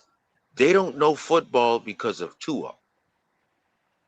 No, they don't know football because of Tua. Remember, some Tua haters didn't know football. So now the two and ears don't know football. It Say it loud and reverses proud, on Sharif. them, right? Tell them, So it if they're reverses. listening right to So you right how are now, they going to keep tell their them how you numbers up, feel. Pete? When Tua Tell is them a how you really Falcon, feel. how, Their numbers ain't gonna go up. Their how are numbers they going going to keep down. their numbers up? You How are think they the going to numbers are keep gonna their go up? numbers up? Tua is a Falcon, so how are they going to keep the numbers up? He's a They're gonna Falcon. still, you know what they're gonna do? They're still gonna talk about Tua. That's what they're gonna do. They're going They're to still talk gonna talk about the about Tua. Baltimore game. They're going to Yep. talk about the 72-10. All right, all right. They're going to You know talk what about they're the hoping 70 for? point win. And you know what they're still digging on and hoping for, right, Sharif? They hope that Tua plays good in Atlanta, They're playing just for they could Falcons sit for here. 2 years, Yeah, so they're they're not hoping. hoping at Yeah, that. they're listen. They're hoping Tua plays good in Atlanta, so they can sit here and say, "Look, I told y'all, this is what we let go. We let go of Tua for Malik Willis. Look at this crap show." They're dying. They So can't wait for the season to start. the pandemic has birthed a lot of lying YouTube channels who hinged Yep. on petrifying and being polarized like Tim Tebow about Tua Tagovailoa. those channels will suffer greatly because they're not objective. Back to the Let me ask normal y'all. show. If you no, we're keeping it on that channel right there because this is where I'm getting at with it right now. If you guys are walking in Publix right now and you overhear a conversation of one guy telling another guy a serious lie, like you know it's a lie, it's the biggest lie you ever heard, but for some reason, are you gonna sit here and say something like, "Hey, that's a lie"? To tell that guy if you overhear someone saying like a extra lie that where you think the other person, like, this is where I'm getting at. We're being lied to by some of these content creators, Sharif, like you mentioned, because they just want the popularity of that player to follow them onto the internet to drag along a high, like a large amount of a fan base to the internet. This is what people will do. It's crazy how people view me as that person. Whereas I'm just telling you my truth of what I believe. I don't try to sit here and tell you guys. I tell you guys what I really believe, what it really is. Tua sucks. What do you want to talk about? Tua sucks. You guys want to sit here and lie to yourselves? And Tua does this great, and Tua does that. You could come up with a million stats. I kept telling all these Tua nerds, Tua sucks. It is what it is. If you ain't got a weak, it's like a pitcher. You're never going to be a great pitcher if you don't have a fastball. If you can't throw a fastball, you can't be a good pitcher. I don't care how good that curveball is. I don't care. It is with that logic goes to football. If you don't have a strong arm to get that ball everywhere on the field, you will get figured out at some point and you will be out this league. Are you looking for someone that's going to change your franchise? Then you need an all do it all type player. He needs to be able to do it all. I'm sorry. These content creators, Sharif, they bamboozled fans on the internet. They tricked them to believe they really probably. You know what's crazy, Sharif? When these people hit end on their stream, they probably got tired. They probably didn't even like their job. They're like, "Oh man, I'm so tired of hyping up Tua." You don't think when Reason and EM called each other after the show and they were like, Sharif, let's be real. Let's be real. They were dragging on Tua's name so long, lying and lying, knowing that the When they fan cut base off is the stream, cornering. say Yeah, it they again. like in a box. Yeah, When they cut the they stream off. yeah, when they cut the stream off, Reason and EM started calling each other privately. You know how they always like having these private conversations, and they're like, "Hey, man, good show, man. You defended Tua great, but man, I can't believe I'm I'm defending tired this of that. guy. This guy sucks. I'm tired of this crap. I just want this guy to die on the." I'm pretty sure EM and Reason wanted Tua to die in that concussion, just so they could sit here and say, No, "Yeah, the no, only reason he sucks no, now is don't do because he's it. Don't dead." do it like that. Listen, I'm just I'm telling saying, you bro. now. You if you don't know EM will be rats off of. EM is the one who created the bus. But guys, Dolphin fans, if you No, don't know, EM Sharif, I creates. got him. I got him. No, I I got him. gotta He say he it. came up on the EM Sharif. He came up creates on the the bus panel. He came up on the panel here, every Sharif, like not too preseason. long ago. Sharif, he came up. This is important. EM came up on the panel like 3 weeks ago and says, "I'm giving the bus ticket to Tua." Yes, I'm about to tell you. EM is an equal opportunity smoke giver, meaning EM is objective when he evaluates you week 3 and 4 preseason. And if he see you sucks, EM is the one who created and trademarked the bus. And if you're on the bus, that means you're getting cut before week 3 preseason. And EM has been successful many a time saying this guy sucks, that guy sucks, and they end up getting cut. EM knows in terms of competitive, hey, this guy's not gonna make the first team or the second team. EM has a good eye at that, and I'm telling you right now, EM was a guy for Baker, and then Baker had to go on the bus. Baker improved his game. EM took him off the bus. And this is the type of guy EM is. If Tua shits the bed, EM is gonna put Tua on the bus. I don't care how long he's been on Reason's channel. You cannot convert EM. Go ahead. Shout out to EM. Where are those googly eyes in the chat at? Hopefully he listens and comments. We have been going live for 10 hours. Holy crap. Jaylen Waddle traded to the Broncos. We're talking Super Bowl in Miami. We're talking Super Bowl in Miami. Listen, I've seen EM, and I agree with Big O and EM, and the Dolphins didn't do this. Trade Xavier Howard when he had 11 interceptions. The same thing that you're doing with Waddle. and you may do with Achane, and you did do with Fitzpatrick, and you did do with Chubb. If you do this, you were supposed to do this with X when you had his prime, and you would have gotten a boatload of picks for X at that time. But Chris Greer is so stupid. It didn't Once matter. again, It didn't matter. It didn't matter, Sharif.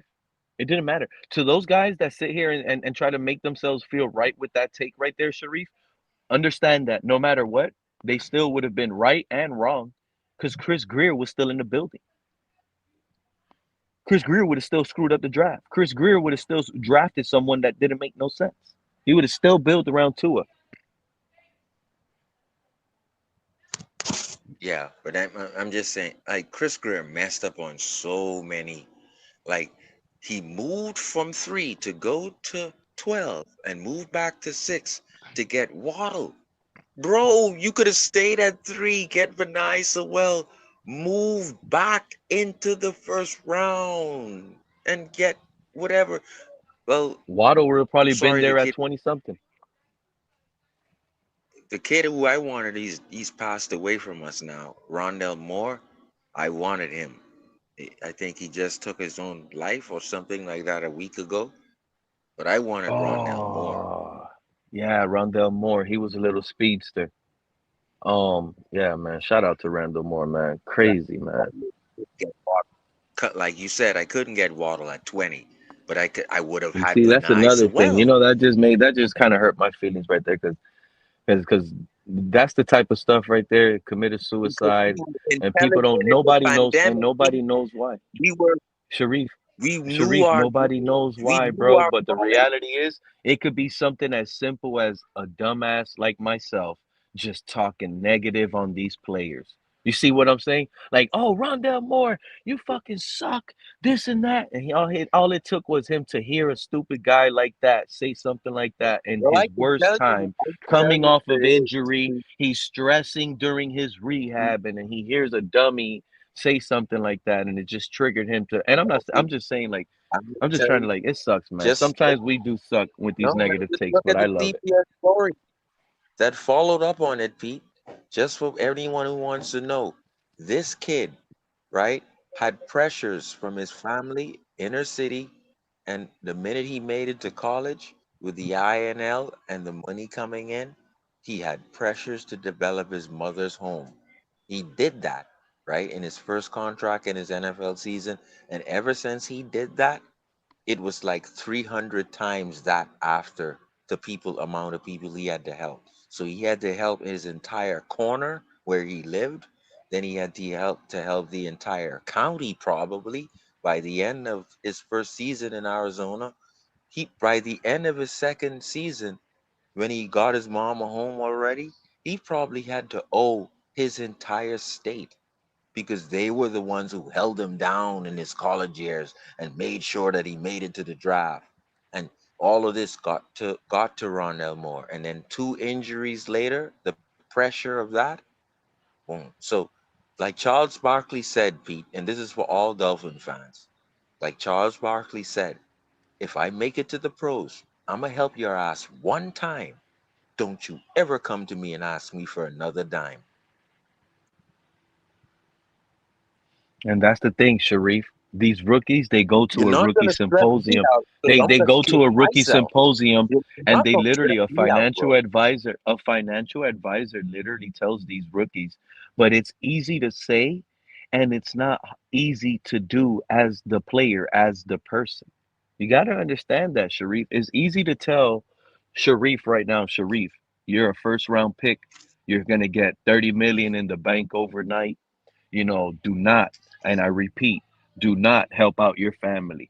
Do not help out your friends. Don't give these people money. Don't do this. It's easy to say that as someone, but you, Sharif, living the life you live, it's not easy to just turn people off and just move away and say, forget those people. Because that's what you have to do. Because if you don't break some of your friends off, now you're going to live uncomfortable. You're going to live uncomfortable. You're going to think they're going to snake you. You're going to think they're going to rob you, kill you. So at some point, you just have to make a decision there. I don't know. It's just a tough decision to even look at that perspective. Think about it. You got to cut them off, and move on and never deal with your old life again, or you have to break them off Charles somehow, Barkley some didn't way. say cut him off. Charles Barkley never said cut him off. And I listened before he retired, he spoke about this. Because he had a problem with the Sixers in Philly, in a place like Philly, for God's sake. Telling relatives no. He said he didn't tell him no. He helped him one time. Pete, you're saying the wrong. Yeah, but Barkley what? never said he But helped. what's a He said one he time helped help? him Okay, give one me an time, Sharif. and that's it. Sharif, I'm your brother. I'm your brother. You're the millionaire. You made it. Boom. This is my one time help. All right. Hey, Sharif, help me. What are you gonna help me with? What are you doing? I'm helping What are you you gonna one do? time, bro. Okay, how? Whatever Tell me you how. want. What are you gonna do? All right, give me What 10 do million. you want, Pete? I want 10 million. You can't. I haven't made that yet, Pete. You just signed a $30 million contract, man. You got 30 million guaranteed. I saw ESPN, bro. Break me off 10, bro. I helped you get there, Sharif. Without me going to the park every day with you and lining up across you, you would have never made it, bro. You don't feel that way, Well, Sharif? Break me off. That is a part of the story in the CBS story. The pressures of life, of people saying, I held you down at the park when other big bullies didn't touch You want you. me to tell They you? couldn't beat You want? you up. They had we You held got you you got you got down a you through got a college. best friend. You got a best friend calling you, bro. My dad is getting sick, bro. I can't work. I got no job. My socks got holes in them. I need it. I need it. Then now you can't help me the second time. So now you already helped me once, right? Now I'm coming back to you again, bro. My dad got sick. I had to spend the money on that, this and that. They'll give you the worst stories in the world. You're gonna have to be cold-hearted at some point and say no. And you know what happens when you tell someone no with that type of guilt trip story? What happens? Yeah, that's So true. now, And they'll lie out their ass to get you to give them your money that you worked for. Mm-hmm. this is why you have to respect Tua when Tua says, okay, I blew Now the we went game to in the respecting fourth Tua. quarter. But guess what? Tua said this in Christmas Day. Yes, I blew the game in the fourth quarter. And OJ McDuffie was pissed at Tua for this. But I want to wish everyone a happy Merry Christmas. Bro, you just blow the freaking game. We're not having a Merry Christmas. Are you crazy, Tua? This is what Tua said in the press conference. I want everyone to have a lovely Christmas. Go eat some chips on the couch. You don't That's know not football. that's not Good day, surprising. That's guys. the same guy that said win or loss, I'm gonna go home and get a kiss from my family. He So didn't care. when If we someone know if now, imagine with saying win Rondell or lose, Moore, we don't care. so when we know what Rondell Moore went through, just realize Tua is gonna be here. You're not gonna penetrate Tua's mind. And I'm just giving you a contrast on how you have to be in the NFL. You have to be a hardback turtle like Tua. Tua doesn't have the ability to last long in the NFL, but he has the skin because he doesn't What's care what comes around the outside world. And that is what you Yes, need. he does. Rondell That Moore man is one of the apologized turtles three that hours gives. later. He does care. He apologized 3 hours later when he opened up No, his mouth and made the he- mistake. Someone that that's doesn't because care he would was have never oblivious. apologized. Because you can't be too oblivious because you would hurt if you're too oblivious to what's going on the outside, you can hurt feelings. It's called your teammates' feelings. But like You think Rondell that Moore man didn't cared have. about, bro? You're talking about the I'm most trying to selfish prove a player point. ever. He That man blamed tried to prove a interceptions. point. Sharif, he And blamed so we're interceptions talking about a on player who receivers. died because he was too kind. That's what I'm trying to tell you now. A player died because he was too kind. Tua is not kind. He goes home to his kids. He don't You care. got me choking over here. Have a Merry Christmas like blew the fourth quarter. You have a Merry Christmas, Dolphin fans. I'm giving you a contrast on a kid who shot himself in the head, and Tua doesn't give a shit. You have to be like this in the That's what he NFL, or did. you won't make it. He took himself. Oh my God. That's what I'm trying to tell you. So you have to respect Tua for telling us we're eating chips and we don't know better. Because if you don't think this way, the NFL will eat you up because you have a life in the projects with hungry people who are telling you, I held you down. What about me, cuz? What about me, cuz? What about me, cuz? I need something too. I need 10 million too. All of a sudden, They the about to cut pressures my of life. lights off, Sharif. Let me hold some. There you go. And now you have that. And this is why if you're not you have to be oblivious and be somewhat like Tua. Tua was so oblivious that he went home to his little girl and little boy and his wife, and he was you know what that means? I'm frugal, I'm cheap, I'm not lending you shit. I don't care. So Tua never did the Charles Barkley thing. I ain't lending you shit no time. Not the first time. And so you look at another player did it in the NBA, Iman Shumpert. Iman Shumpert said he drove a Jeep Wrangler all his career in the NBA, and he intentionally saved 61% of all salary. Why? He said he watched all the NBA players club at night, club on weekends. Every city they go to that they play in, they club, switch up women, and now you look at Iman Shumpert. He's one of the richest NBA players after his career. And so you have to be like Tua, guys, and be frugal and don't give a shit. Pay me the money. And don't be like Rondell Moore. I'm not saying we can't go through things like in his mental, but you have to be stronger than that to be able to take that on. Because if I'm taking on my family, I'm taking on my cousins, my third cousins, my second cousins, and I'm taking on the whole entire county because they held me down at the football field at high school. I could very well take myself out of this world because I don't want to have to face any of that. You remember I covered you in middle school, Sharif? I helped you. Go ahead, keep cooking, Sharif. Nah, but that contrast Rondell Moore and Tua because Tua can last in this NFL because of his obliviousness to the outside world. Rondell Moore is not oblivious to the outside world. He wants to hear everyone cry. And when you want to hear everyone's cry, maybe you're not Jesus Christ, and that can kill you. Only Jesus Christ can hear everyone's cry. If you're not Jesus Christ, do not try to hear everybody's cry, bro. That can kill you. No.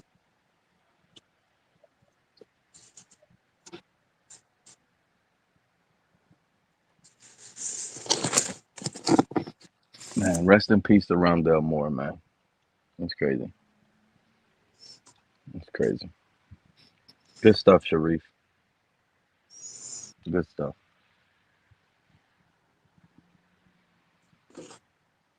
That right there was that was a mic drop. Nobody's really talking about Rondell Moore.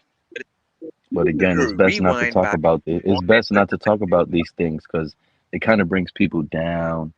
And you know, at the end of the day, it's kind of a hard topic to discuss. But it's a hard topic to discuss. But at the same time, it was a decision he decided. You get what I'm saying? So it's like, Right. is it right to not feel hurt? Is it wrong to not feel hurt? I'm not sure. I'm not sure about that. I just know it sucks. The Yep. decision he made, in my opinion, was a terrible one. He probably made a rational decision, you know, and it sucks. With one pull of a trigger. I didn't even know that, Sharif. So it just sucks. It just sucks. Yeah. You And know, a lot of people, look at and a lot of go people ahead, don't Liz. want to. A lot of people don't want to talk about it because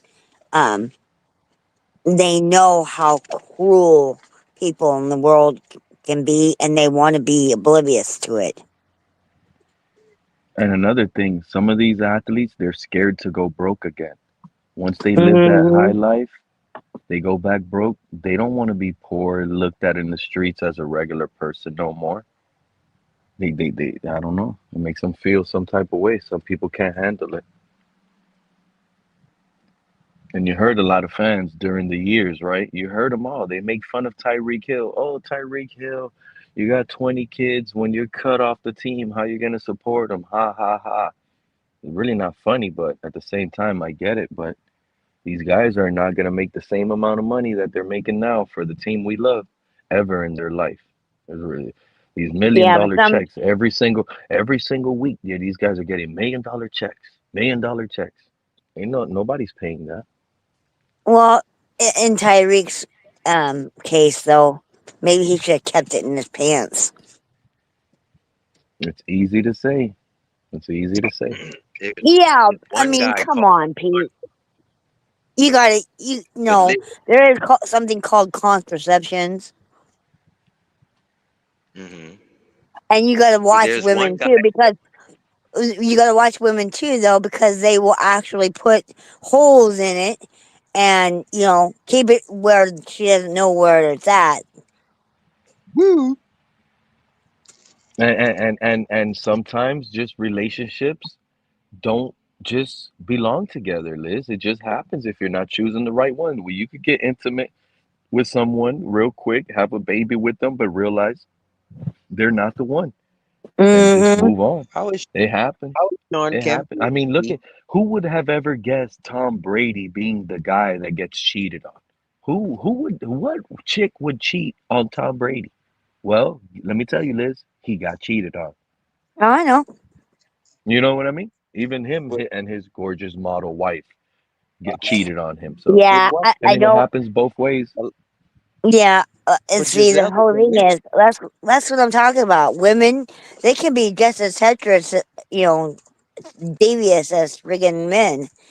You got to watch who you are with, Yeah. and And some of these these young players, kids coming out of college. you got to remember, some of these players, they tune online, and like Sharif was saying, all they see is probably negativity. Oh, you dropped the pass, idiot, this and that. Next thing you know, all it takes is one nice message from a girl. Hey, I don't care if you drop that pass. I still like you. Boom. Now you're engaging with that woman. It's easy for these players to engage with a comment like that. You see what I'm saying? Hmm. Yeah, and So then there's those stupid guys in friggin' college that knock up women. It's you. The world is so friggin' screwed up. I mean, I remember when I was younger, and none of this crap that. I mean, maybe some, but I mean, not as much as now. You know what I mean? I was, I'm Gen X. So in the 70s, 80s, and early 90s, there wasn't a lot of friggin' backstabbing and entrapment from women. There was not as yeah, but much spring cheating break and was stuff still like that. spring break, right? Spring break was Yeah. still spring break. And it was, Spring break. Have you ever heard of men didn't go Woodstock? out and friggin' lay with every woman that they could just to boast But Liz, to his friends. You Pete, know what I mean? He doesn't know about Woodstock though. He's talking about spring break. Woodstock was before spring break, Pete.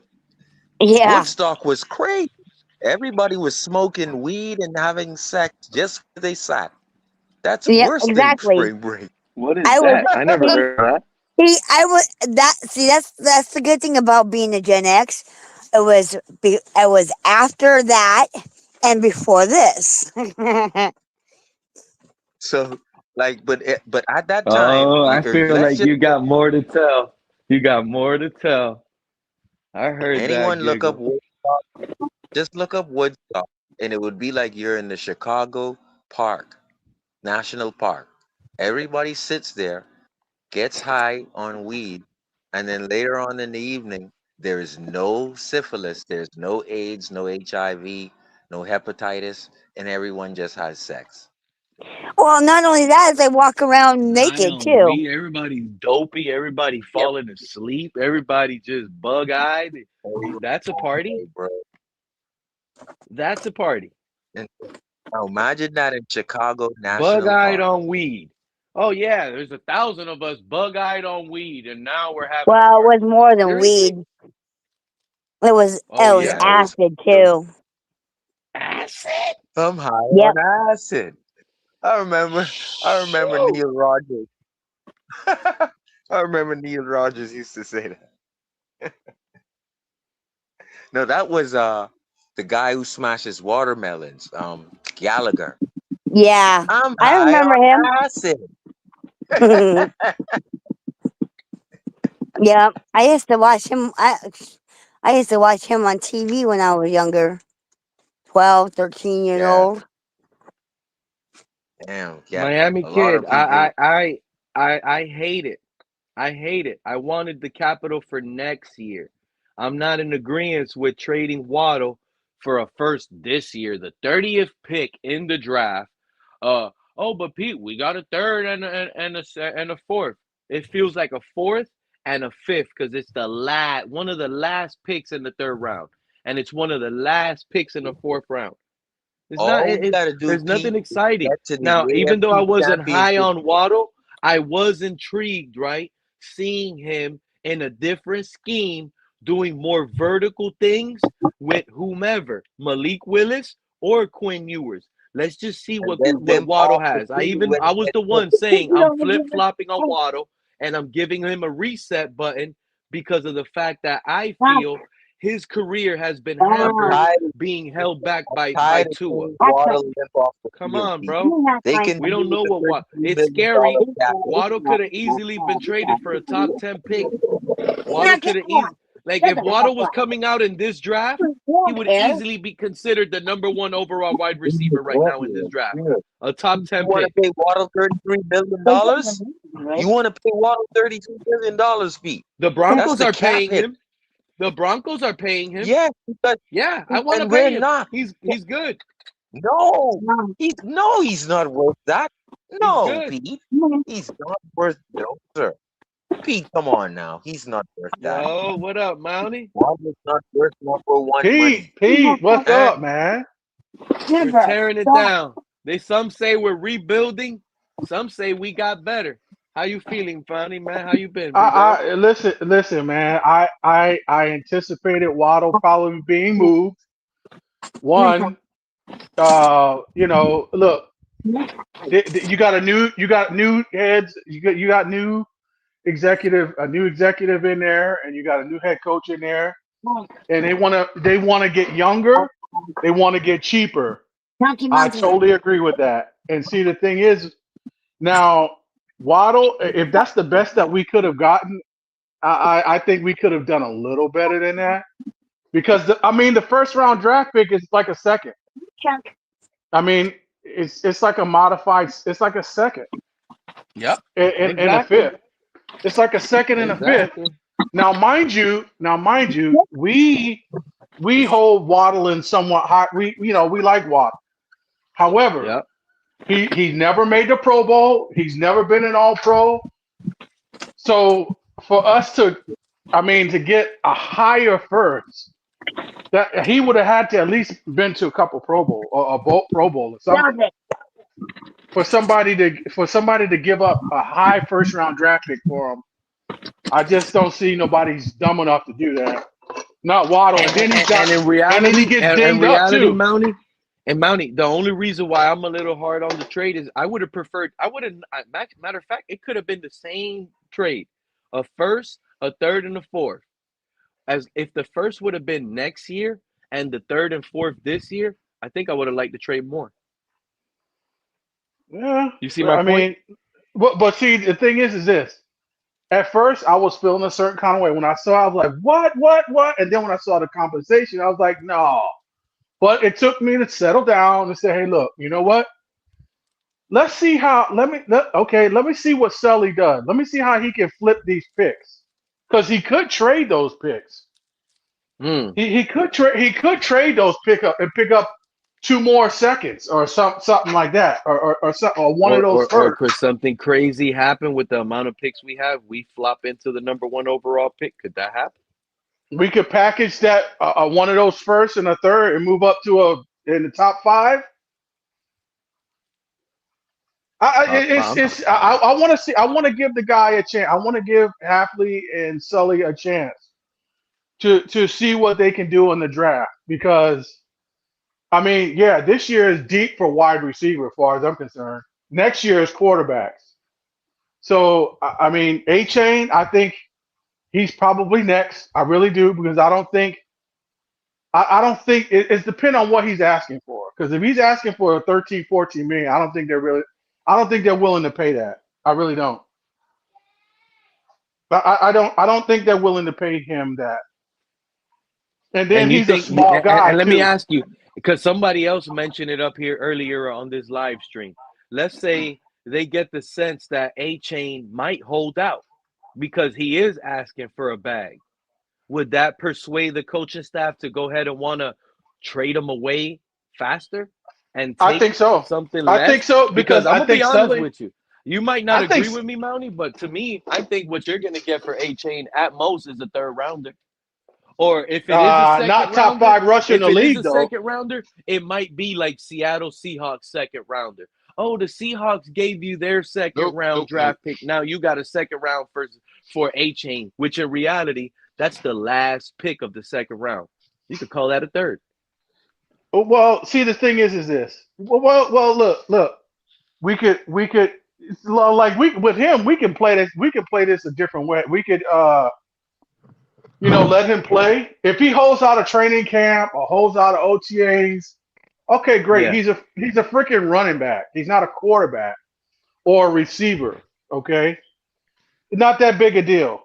So if he wants to hold out, hey, look, let him do his thing. That's his right to do so. Doesn't strike me as a guy that's willing to overpay for nobody. He doesn't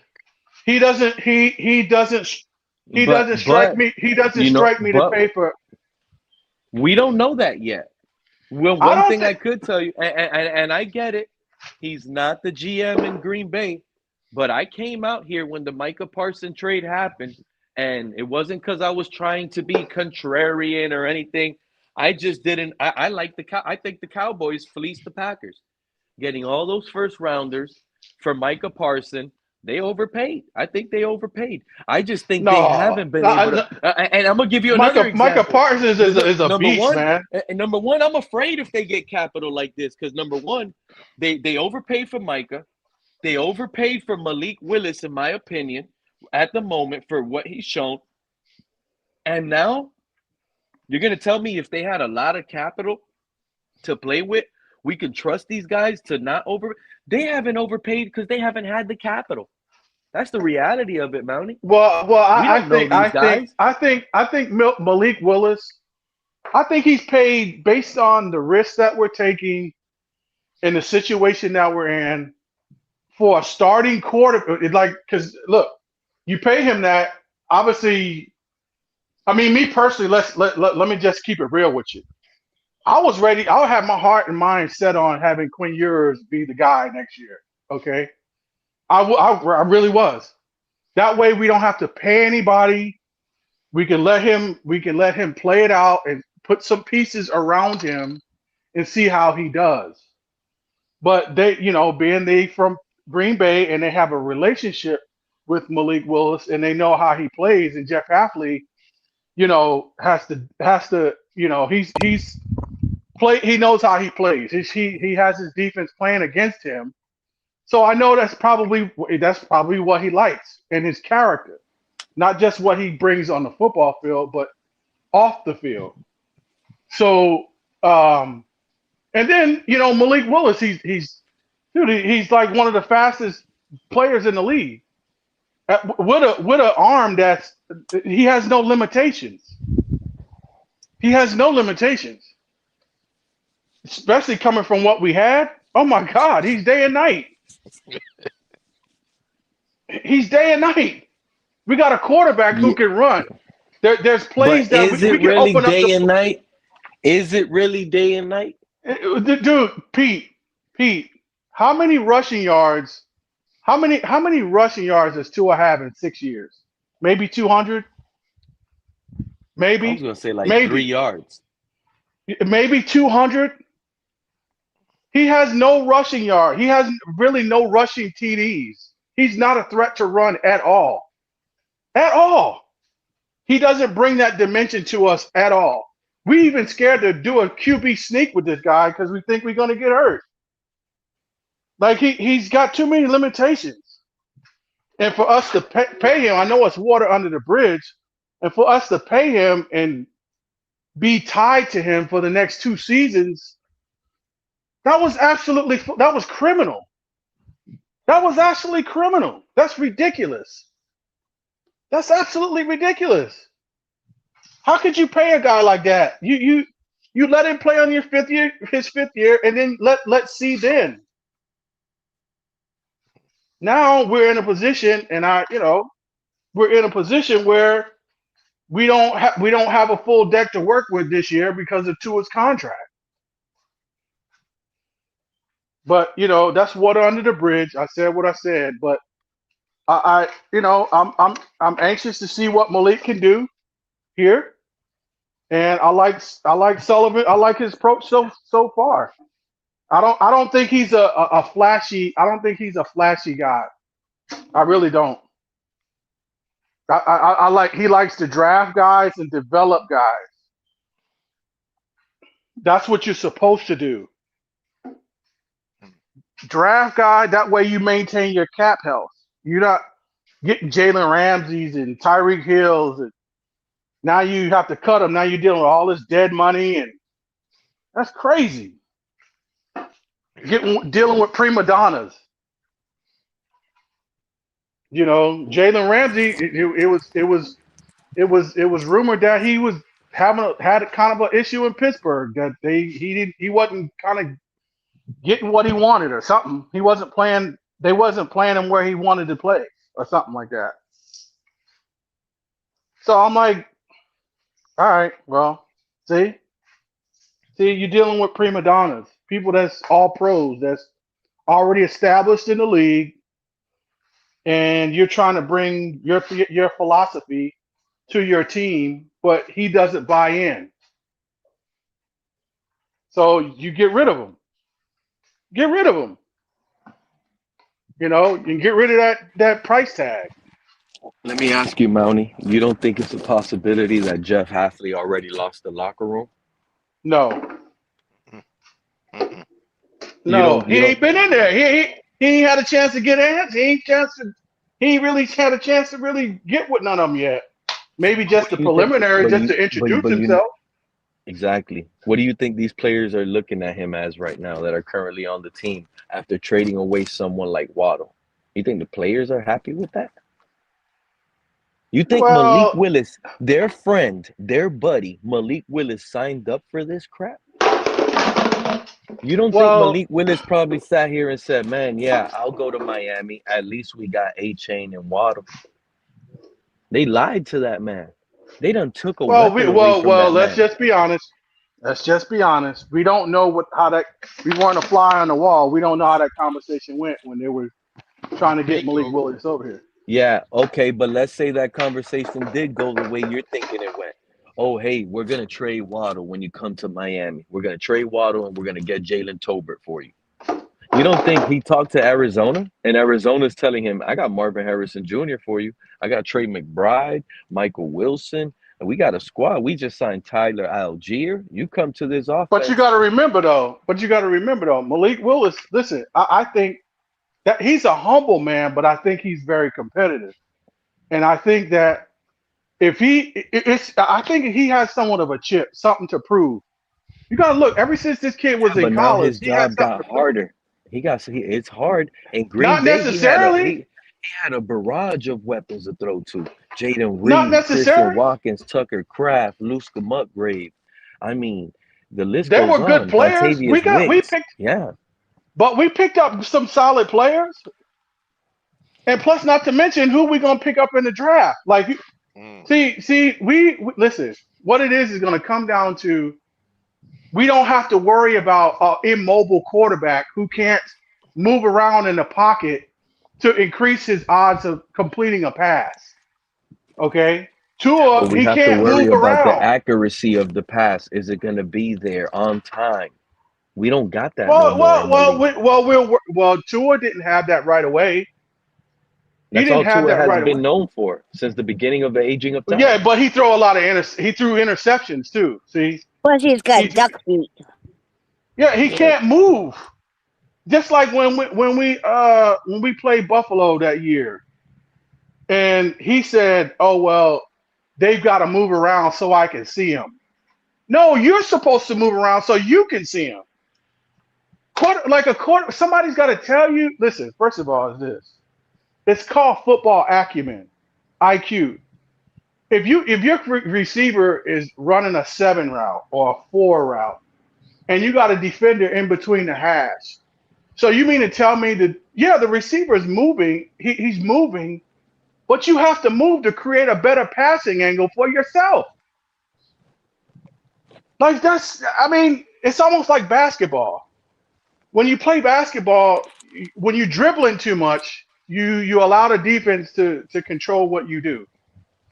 Okay, you pass to make the defense react. So you have to move in an area to where you create a better passing angle for yourself. That's where your feet come in. That's why they do all those drills. Climb in the pocket, sliding and all that kind of stuff. Tua don't do that well. You get a little pressure. You're bought into this new regime. It sounds like them, man. Listen. I have no Sounds choice. like you really rock with them really hard right now with Sutton. Well, I have no choice. That's who our team chose, and give them a chance. That's all we got to see. But I like. Let me ask you. Do you believe Malik Willis is the starter right now? QB1. There's no competition. Because look at his contract. Oh, okay. Because it's like this. Because you guarantee him $45 million.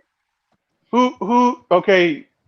To me, that tells me even when the conversation started about Malik Williams possibly coming here, I said, okay, if he comes here, okay, that'd be a good competition between him and yours.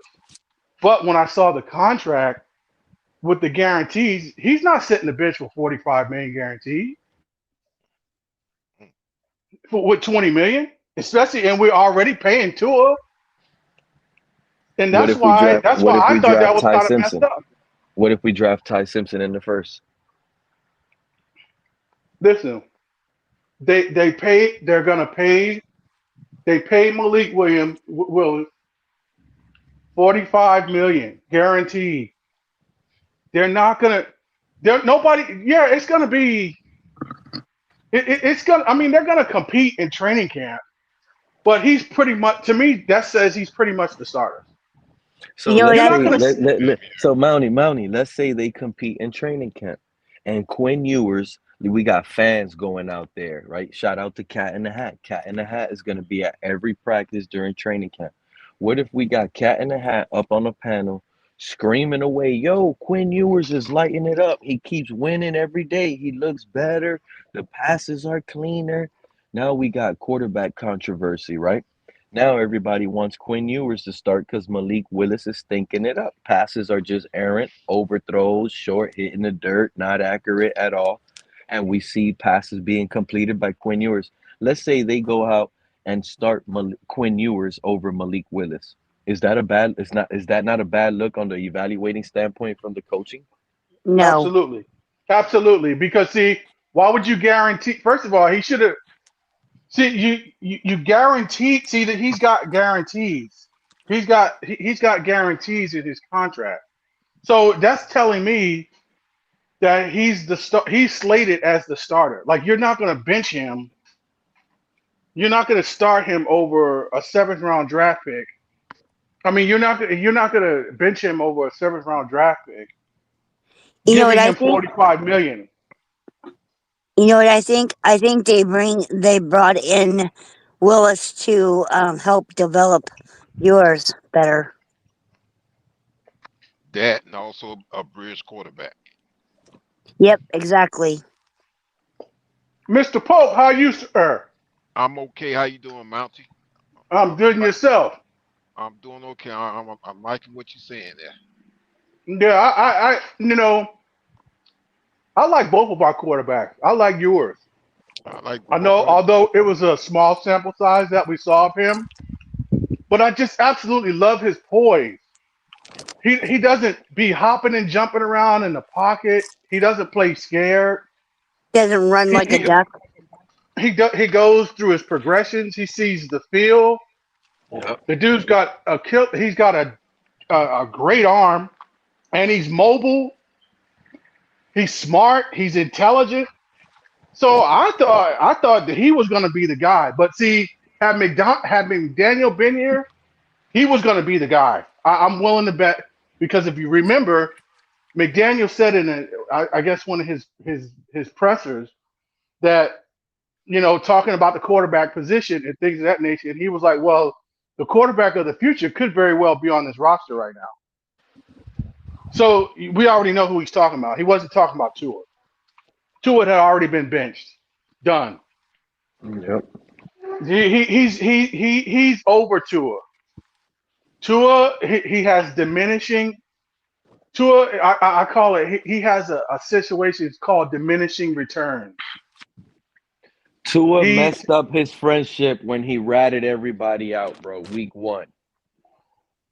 He messed up his friendship with Mike McDaniel. McDaniel fell off with him.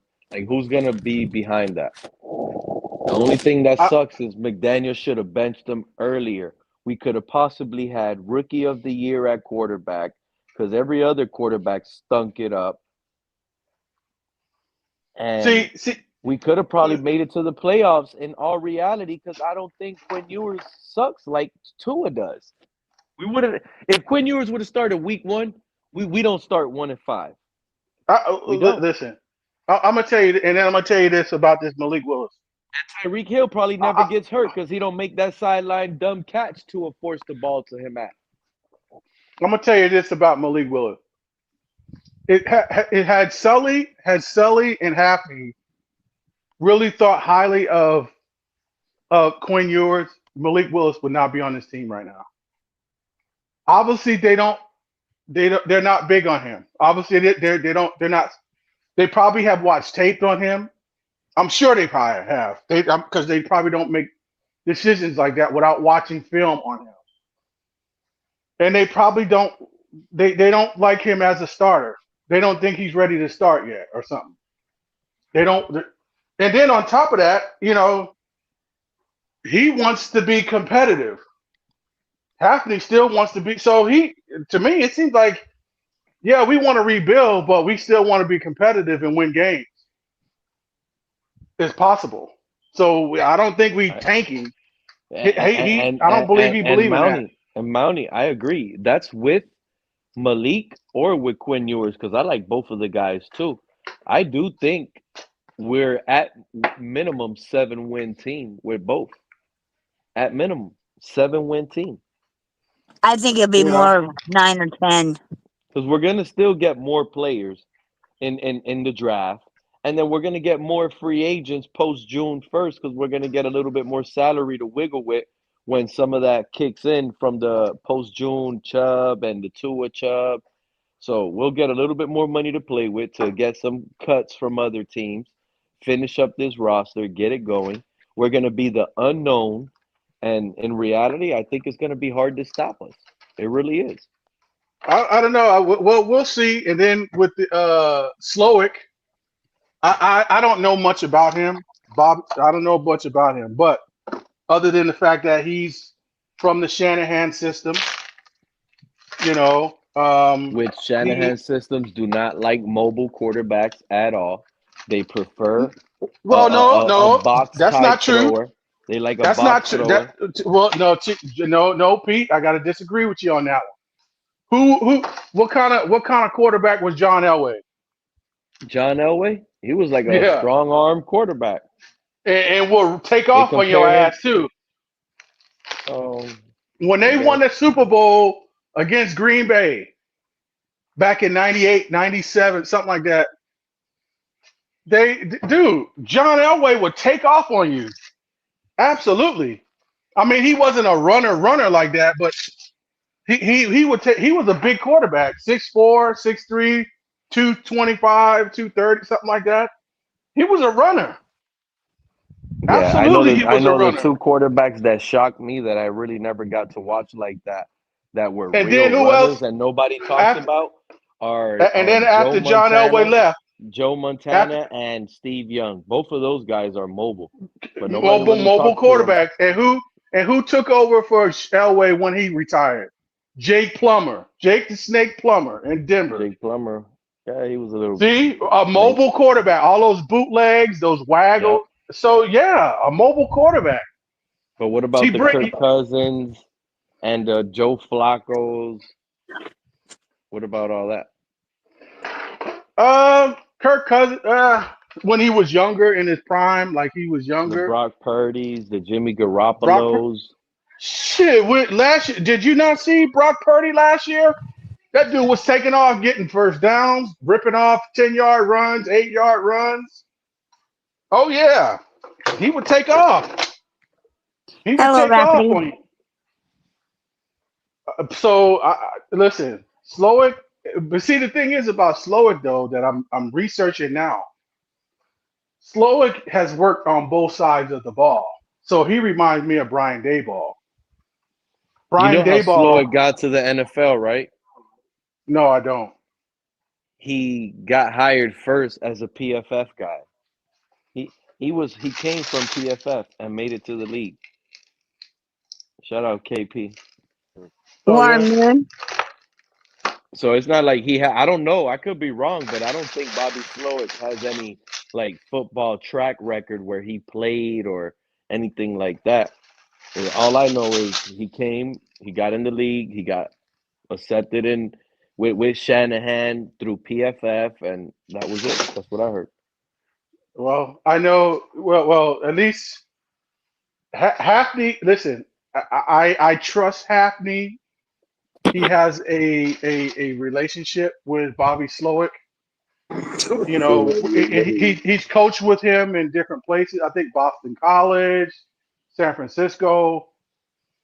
So this is Bobby Slowick's first time, like really. Oh, man, this is crazy, bro. How about Jim Jones? Like, is he gonna start drawing plays, or is he just gonna copy and paste what McDaniel did? I think it's going to be a version of McDaniel, but he's probably going to have his own twist to some stuff. Yeah, and Mountie, that's why I came up here, because you mentioned an aspect of Willis's game that I don't think Pete is considering enough, and that is, like you pointed out, the rollouts, the bootlegs, and the way Willis threatens DBs and linebackers with that supreme athleticism on those kinds of plays. If you go back and watch the Green Bay tapes, that's exactly the dimension that created a lot of problems for opposing defenses when Willis was in the game. And then on top of that, he was able to deliver the ball to all dimensions of the field, including the quick outs and the deep passes, with pinpoint accuracy. So, absolutely. Tua cannot. First of all, Tua is not. He's not threatening a defense over the top. He can't beat a cover two because he doesn't have the arm strength for that. He just doesn't. And he's not threatening a team when he moves laterally, when he rolls out or he bootleg. No, because you remember when you have a quarterback that's mobile and as fast as Malik and as athletic as him. When you have defensive ends or outside linebackers, they have to keep contained. Well, if they have to keep contained, what that do? That opens up the running game up the middle. Yeah, he forces them to make decisions faster than they want, and forces them to come up and create openings for them receivers. Listen, he does force his defense to do a quarterback spy, something defenses never had to do here in Miami. And that's one less defender to worry about playing passing lanes. So, listen, it's a small sample size. He got a lot to prove still in terms of his consistency, right? But if you watch the tape and know what you're looking at, there's a reason why he earned this opportunity for himself after, a poor rookie season with Tennessee. It looks like the dude put in work and has turned himself into a multi-dimensional threat at the quarterback position. I'm excited to see if he can pull it off. I really am. I second that. I really do. I mean, This KP, fan did base you is the gonna guy can switch make the moment we draft that quarterback in the first round. Now, Pete. With Tua. With Tua.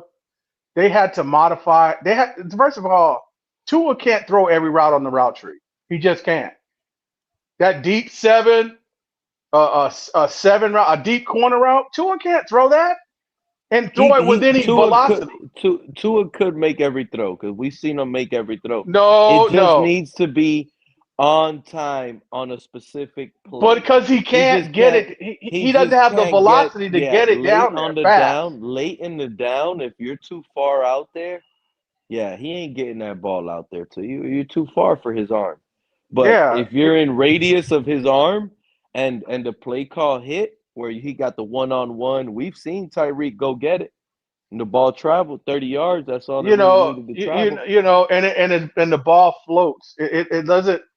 Because see, the thing is, it's just not him throwing the ball. Sometimes can you throw it 30 yards on a rope? Because see, Yeah, passing that's windows why. open and close That's like why that. cover two kills Tua, and he can't throw it deep. Because when he does throw it deep, that safety's gonna hawk that ball down. It floats too much. It floats too much. He doesn't have the snap in his hips Remember, anymore. and there's windows on the outside hashes in the cover too. If you go on a seam route outside on the hashes as a receiver, there's windows there. Safety ain't that rangy. You could put it outside by the numbers, by the sideline. Receiver catches streaking. There's holes there, but Tua's Pete, what's ball is the gonna issue? hang in the air so long. Tua's arm But is Pete, gonna what's hang in the the air issue? so long. The safety's gonna get there. But Pete, what has been the heartburn with Tua for years? He can't throw outside the numbers. Throwing a deep seven towards the corner of the end zone, like to the sideline, and to throw it with some velocity to get it out there. Mm-hmm. Your receiver's got to step on on the DB at 30 yards. Can he Like put it out there? this fan base really banged the table for Tua, and we really went like 6 years without watching a receiver catch a toe tapping catch on the sideline. Mm-hmm. Yeah. And listen, Pete, go watch the film again. You'll see that at the beginning of Willis's stints or cameos or appearances, they made it a point to show that he could throw that out with velocity and with accuracy.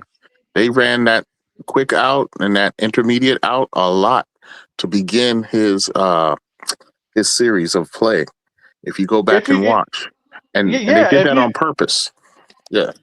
Go ahead. If you see him run, I mean, if you see Malik Willis, first of all he runs. They ran a version of the Shanahan offense with Matt LaFleur up there. Okay, that him and McDaniel, all of that, and then they had more vertical routes, more vertical routes in their playbook than we did, because you have a quarterback who can throw those. Tua, see, that's what I'm saying. Tua relies heavily on scheme and schematics for him to be successful, and the speed. You know what the talk is? You know what the talk is in Green Bay right now? There's some people who think that they gave made a up the mistake wrong of letting him quarterback. go. Yeah, exactly. They think he's better than Jordan Love.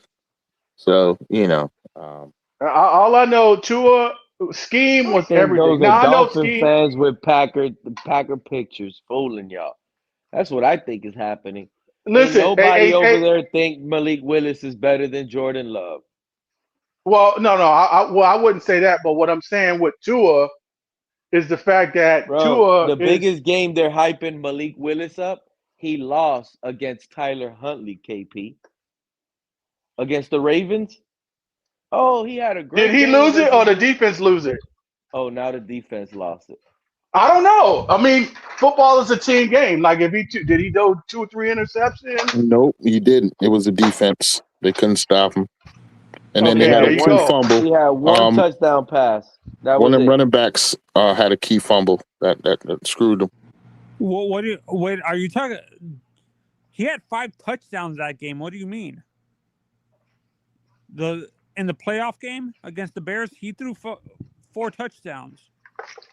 Pete, what are you talking Get him, about, Tony. Anthony? Get him, Anthony. Get him. Anthony be coming in just bulging in. He don't even know what Hey, we're talking about. get him, Anthony. no, Get him. I heard We're you talking bring about up the Jordan Love. I Ravens. heard you bring up Jordan Love. Malik Willis, Ravens game. How they're hyping him up because he had 80% completion that game. He threw for 300 yards against the Ravens, and he lost 41-24 against a Tyler Huntley-led Baltimore Ravens game. And I feel, Pete, I feel we as Dolphins fans, we blame the quarterback for that loss and stuff like that, but that Packers defense has always been suspect. Like, they cost them that game against the Ravens and also the game against the Bears, because they were leading, but that defense blew that lead. So you telling me the Packers defense been suspect? Yes. Ooh, you know who your head coach is? No, but for me, yeah, that defensive coordinator that you thought it had a suspect defense is your head coach now. No, I feel it was suspect because Hafley had to, like, he didn't draft any of the players. Like, he had to deal with the previous defensive coordinators, players and stuff like that. So I feel that once he gets to choose those guys that he had to deal with in the defensive backfield were zone. He's a man-to-man guy. He comes from the Belichick defensive style where they want to play man-to-man. So you telling me he doesn't know how to adjust with his players? He's a one-scheme guy? Pete, he's a man-to-man guy. So having to force, if you you can't teach corners who are used to being zone late in their. Most of those guys were veterans who were used to playing zone and off man coverage and stuff like that. So you can't really teach them to play bump and run late in their careers. You can't? Well, first of all, you can teach them. However, to play man to man, it requires more dexterity. You know what I mean? You're older. You're older. You don't have the physical dexterity that you once had. Hence the reason why you have cornerbacks that go safety. You know, Jalen Ramsey don't play corner no more. Not really. Maybe nickel. You know, He's safety. He don't play corner. Yeah. That's what he played with us. Well, he played all around, but played safety, nickel. He was a rover, basically. Yeah, but he wasn't on the boundary a lot. He was playing slot. See, once they get older. This is an honest question for all of you. Is it easier to teach a corner to play zone or man? Probably you got to learn both as a corner. I don't know. But corners will always tell you man is the best thing they want to do. Is more competitive. No. In terms of, like, from a coaching aspect, is it easier to teach a corner to play zone coverage, Pete, or oh my God, and mounting? It's harder. It's harder to learn zone because man to man is pretty much easy, Anthony. If it's man defense, you're covering the guy they put you on top of. Cover this guy. Stick with him. When it's zone, there's a lot of little other things you got to be able to learn. You got to learn how to pass off. You got to learn other things on the field, what your other linebackers doing. How much space do you have to give? If there's motion on the play and someone motions over your side, You can't jam now. You got to back off because the tight end can swallow you right there and take you off the edge where you're containing that outside. There's a lot of things you got to know when it's zone more so than man. You see what I'm saying? Man is just cover and go. That's your guy. Shut him down. Zone, there's a lot of little other factors in it. But it's funny. It's funny you guys say that. But I read it. I was watching an interview with what's it called, Dion, and he said it's actually harder to play man because you have to be more physical and on top of the receivers. Well, it is harder to do man-to-man coverage like that and shut someone down. It is harder to do that, but it's easier in terms of learning it. Yeah. The way I would describe it, Anthony, is this. When man is more physically oriented, where zone is more mentally oriented. Yep. Yeah, no, and I would back to Halfley. He wants to the type of coverage he wants to run, Pete, is sort of like what you see with Saban and Belichick, where they wanted to do man match zone. So it's man to man with the corners and zone over the top and stuff like that. So like Buffalo plays. Yes. And Anthony, and man to man is not only bump and run. You could be off coverage and still be on your man. You just respect his speed. You don't want to be up there so he could burn you. You can still play man a couple yards off. Well, Buffalo. See, that's what Buffalo started doing with us. They started playing like a matchup zone. Yeah. It's like a matchup zone where man match. Yeah, because see that's how you deal with all the motion. See, we was the most motioning team in the league with Tyreek Hill and all the tight end. Like all the motion. See, because when you motion, that can motion into a whole nother play. You know what I'm saying? Tyreek Hill, he gets to determine when teams do motion. Isn't that to determine if you're playing zone or man? Usually. Yes. But see, that's when it's like a chess game. That's when the defense has to say, okay, well, depending on what their lineup is, what their call is. Say you got Tyreek Hill, he's an X receiver or a Y receiver, and he motions to the slot. Well, if you don't have a safety or a nickel or somebody down in there, and that's a zone, and it's not matchup, he's gonna be wide open. He's gonna hit you. He's gonna hit you down the seam or somewhere in the middle of the field. Yep. A lot of the motion is for the quarterback to be able to determine whether it's zone or man right off the bat. Yeah, and I feel, and this is why I think these guys are gonna go to bigger physical receivers. And I've been. Pete, I feel that we might draft Bryce Lance at number 1. In the first round? Yeah. He's moving up the pick draft 11 board. Or pick 30? 30. Okay. They're saying he's moving up boards because of how he performed at his pro day and during the combine, having to deal with different receivers that weren't hit, quarterbacks that weren't his and he showed that he could run routes. He wasn't like a go route demon like you see with that's what I feel hurt Waddle, Mountie. He felt like a go route demon. Do you agree?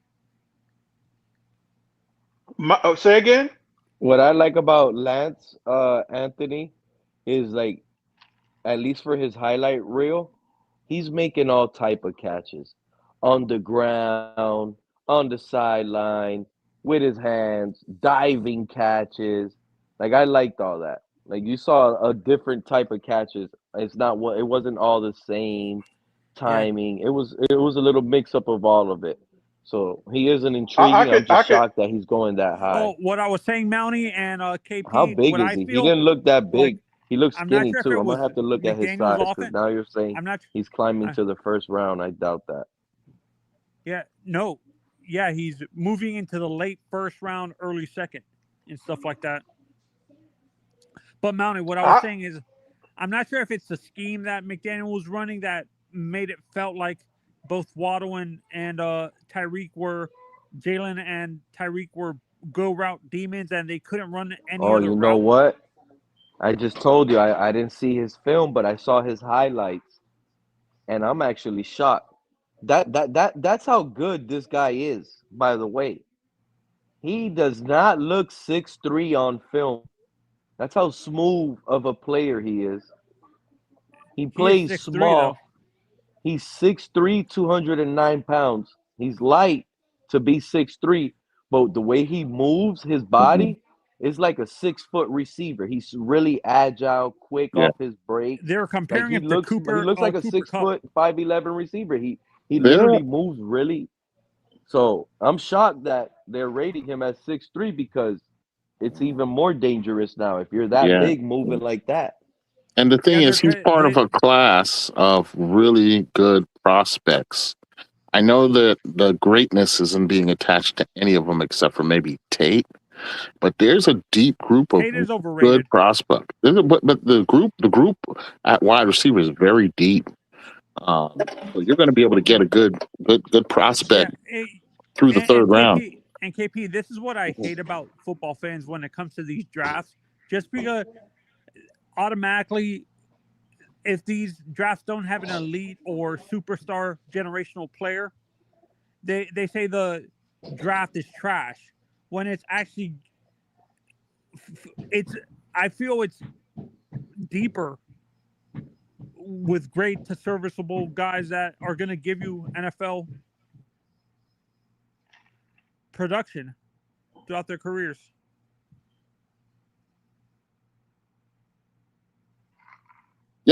Yep. All that makes sense, Anthony. And I would say that with the kind of quarterback Malik Willis is, he's going to make a lot of plays for wide receivers themselves.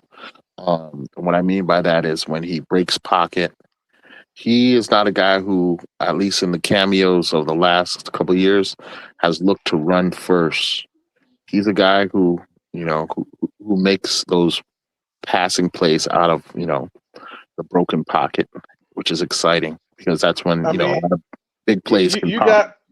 You got a Lamar Jackson speed. You got Lamar Jackson speed with passing ability. You see what I'm saying? Exactly. His passing ability looks to be better than Lamar's, honestly, in terms of his accuracy. Yeah. And his footwork, and it's because of his footwork, his attention to delivering the ball with the right motion.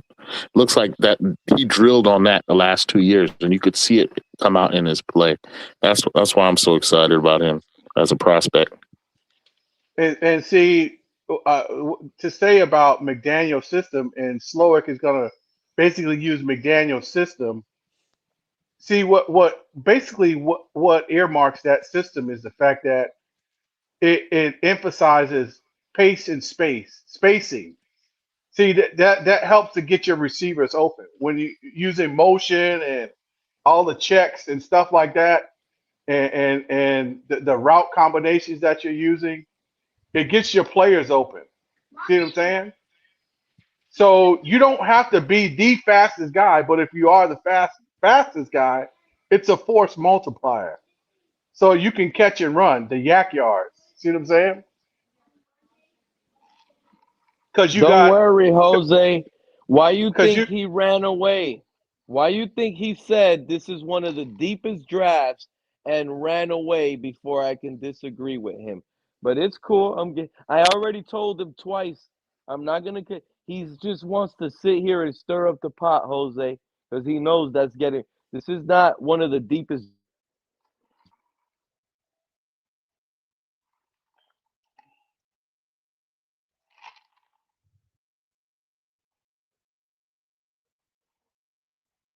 Who you talking about, Pete? You talking about Anthony?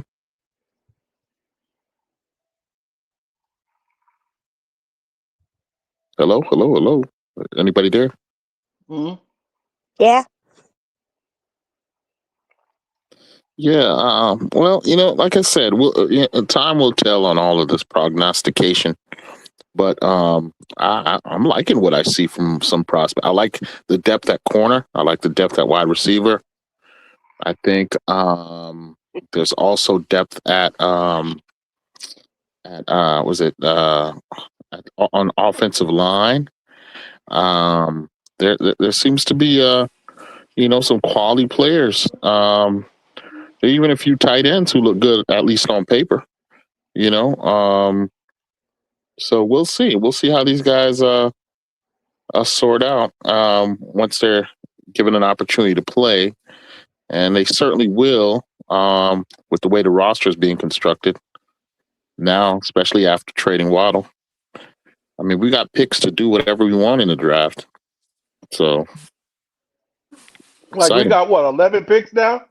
Yeah, including two firsts. If I was at that 30 pick, I would trade out of that and pick up another second. Makes sense. Or if there's a guy another team wants and they're willing to give us like a first next year and a second next year, something like that, set yourself up for that 2027 draft. I mean, we could do anything. We got what Chris Greer had in his first year as full GM. He got full flex. He could do whatever they want.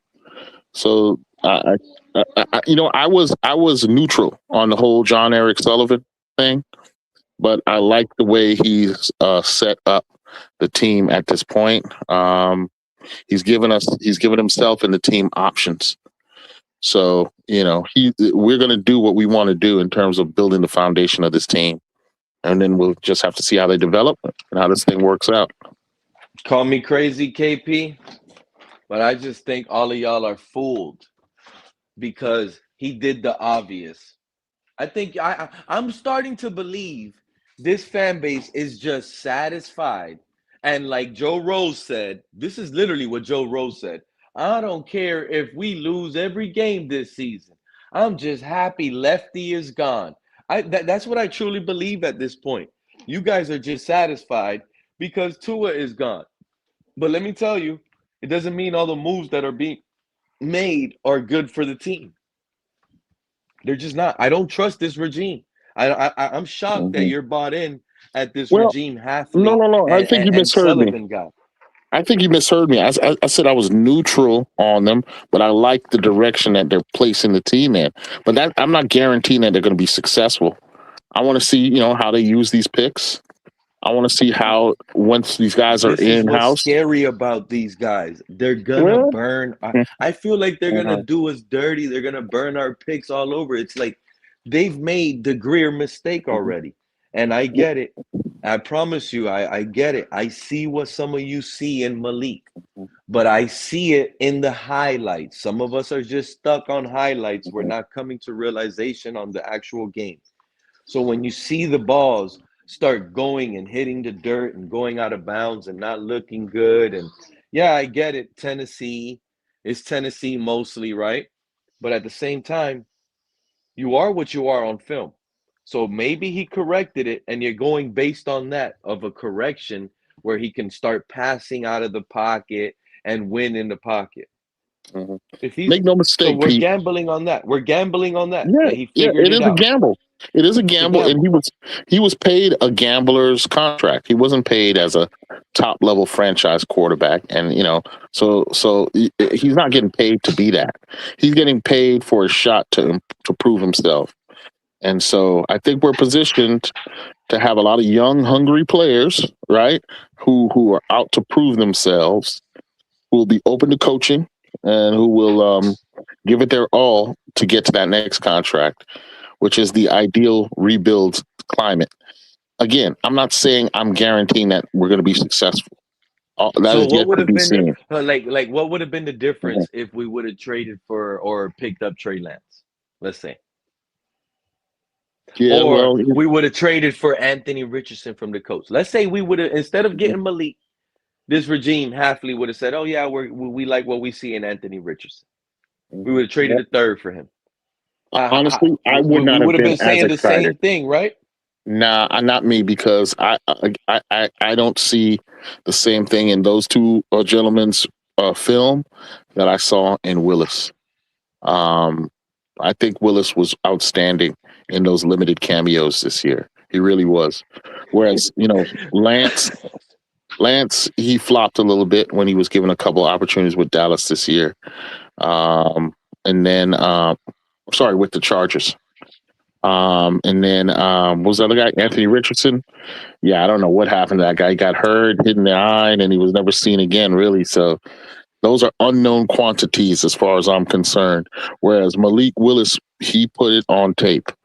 Again, don't just watch the highlights. Okay. What about Joe Milton? What about Joe Milton? Same thing. Again, not enough tape at all. He got the start. He balled out in his one start versus Buffalo. Did he? I don't recall what he did. Educate me. I mean, he displayed everything you wanted. Pocket passing, took command. He didn't run the ball. Everybody called him a mobile quarterback. He didn't even run. He just passed the ball all over the field. Well, thanks for that. I'm going to go check that out. Joe Milton, you said? I will go see. I mean, it's past tense. He's a Cowboy now. Mm-hmm. You know, he's trying to. But I'm saying, like, it could have been any quarterback with ability to run. And I feel like because it's the new quarterback, you guys would have been jumping all over it. That's how I really feel. It could have been anybody at this point. And it has nothing to do with the players themselves. It just has more to do with we're like Tua haters, and we're just happy it's over with Tua. So we're just jumping on the next guy more. So we don't even care if we're going to be right on our evaluation on the internet no more. Well, it's just finally over with Tua. Well, I would say this. I am happy Tua's gone. I'm ecstatic that Tua's gone. However, I challenge you, Pete, to go and watch the complete games against the Ravens and against the Bears and see if that doesn't change your mind about where Willis is at with his ability to play that position right now. And the Bears game is a little bit more fun. The Ravens game, like, he lost, bro. He got blown out. Yeah, he lost both of those. Yeah, but he got benched for Clayton Tune in the end of that game. They lost both of those games, actually, Green Bay. But at no fault of Willis's play. He didn't turn the ball over. He didn't cost his team anything. In fact, he kept his team in those games. He gave those teams a fighting chance to win. They just didn't pull it off. But none of that, in my opinion, had to do with his play at all. Again, if you watch those two games in their totality, anybody who's listening, go do that. If you're a fair-minded person, I think your evaluation will change. I like Malik. I like Malik's skill set. I like Malik's skill set. But I just think, like I told y'all, when it comes to this offense and the scheme that Slowick is going to run, I feel like Quinn Ewers is going to fit it better. That's why I chose him as who I think is going to win the QB battle. But Malik Willis obviously has traits you can't teach. So they might gamble with that because that can save a career. Literally. It can make these guys look like geniuses. We got Malik. He turned into a star, and look what he did. You know, it can work out. Fair. That's fair. That's fair. And look, the challenge is going to be for him to find the same level of comfort that he showed in Green Bay this past season. And then number two, he's going to have to stay healthy. And I'm not knocking the O-line. I'm just saying that with a young team, there's going to be lots of mistakes made all over the field. You see, that's something we can't afford next year. Well, it's going to happen with a lot of young players, but we can't afford that. We got to have this coaching staff have these guys on point. One thing we got going for us is that we on both lines, O-line and D-line, are probably our strengths. On O-line, we got Paul, we got that center, we got Jackson, Brewer, Austin Jackson. On the D-line, I get it. Salvaneo was trash, but he was probably trash in that McDaniel scheme last year. And on the other side, we got Grant, we got Phillips, we got Sealer still. So we've got some good interior linemen, which is, the game is won in the trenches. So I think, that gives us a fighting chance. It's just a matter of how we draft, who we bring in, and how we develop those guys. But I think as a Dolphin fan, man, you should feel refreshed at this moment. We've gotten rid of the poison. The toxin has been excised from this team. I'm not saying that it's a guarantee we're going to be good or anything like that, because again, it's yet to be seen. But all that toxic stuff that was here relative to Tua is gone now. Yeah, but losing Waddle probably made us better. Yeah, I love the Waddle trade. Honestly, I love the Waddle trade. I think we got the better part of that deal for sure. Yeah, that's what I'm saying. Like, I'm not losing Waddle probably made us better. I'm not saying Waddle sucks. That drop. Yeah, but Waddle's he's good. definitely not worth that contract. Yep. Waddle's a good player to have on a rookie deal. You got him in the second round. You got him on 4 years for a rookie contract. He did what he did. Now, when it's time to pay him, you let him hit the market. You could find another Waddle in the draft, a speedster that can open up the field a bit. We just overly used, just like we're doing with Achane right now, KP. We're just overly using them to an amount because we have to. We got nobody else. Just like Achane, we using that man to catch 90 passes. Tyreek Hill was hurt. Jaylen Waddle was in and out of the lineup. He ain't no true number one. So we have to use Achane. Well, that'll be interesting to see if we end up keeping Achane, if we end up keeping Zach Sealer, or I wonder if this team is done trading people away, or if we continue to shed the old guys for draft picks. That's something I got my eye on over the next few weeks as we lead up to the draft. A lot of fans are saying that. Everybody's confidently saying that. Oh yeah, Achane is next. KP, we're a team with a little bit of talent now, with star power. Achane is literally the only guy you can't trade because he's on his last year of his rookie deal right now. He's not really hurting your salary. You got to use that. You got to use something. Yep, I agree. Listen, I agree. I would like to keep him. He's a really good player, really good weapon. But Sullivan and them guys are trying to clean house. They're trying to build a new foundation. So we'll see. We'll see. And you think he's going to get the same amount of volume he had the last 2 years under McDaniel? No, I don't think so. Same amount of usage? Well, I don't know. They may use him as a gadget guy, all over the field, slot, out of backfield. He might never get off the field. True. But I think that these guys like to run that zone gap schemes. So I think a guy like Ollie Gordon, if he does the right things in the offseason, comes into camp stronger, he's going to have a shot to establish himself. We'll see if they draft the back. I like those guys coming out of Penn State, Singleton and Katron Allen. Outside of the top guys. We might need Achane to never get off the field. Oh, Ollie Wright is going in the game. Achane, you're at receiver now.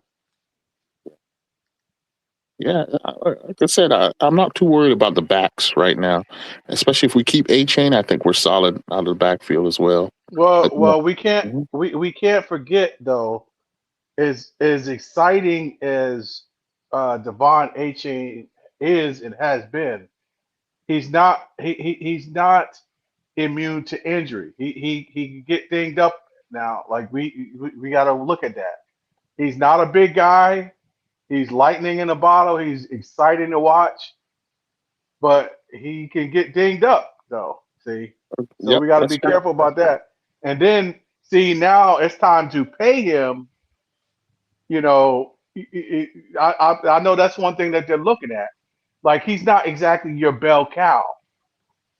You see, in our favor, if we would have stuck with the McDaniel scheme, I could have seen, Achane making a case of getting paid right now.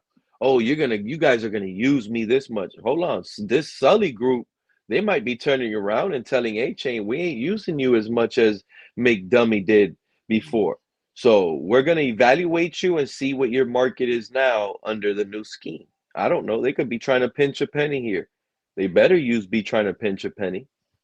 I would wait until after training camp, or at least after the draft or OTA, something to see what Slowick plans on doing with him. Because they need to find out right now if Achane is going to sit or not. We're not going to pay him We're not going to pay him 13, 14, 15 million dollars to touch the ball 12 times a game. We're not doing that.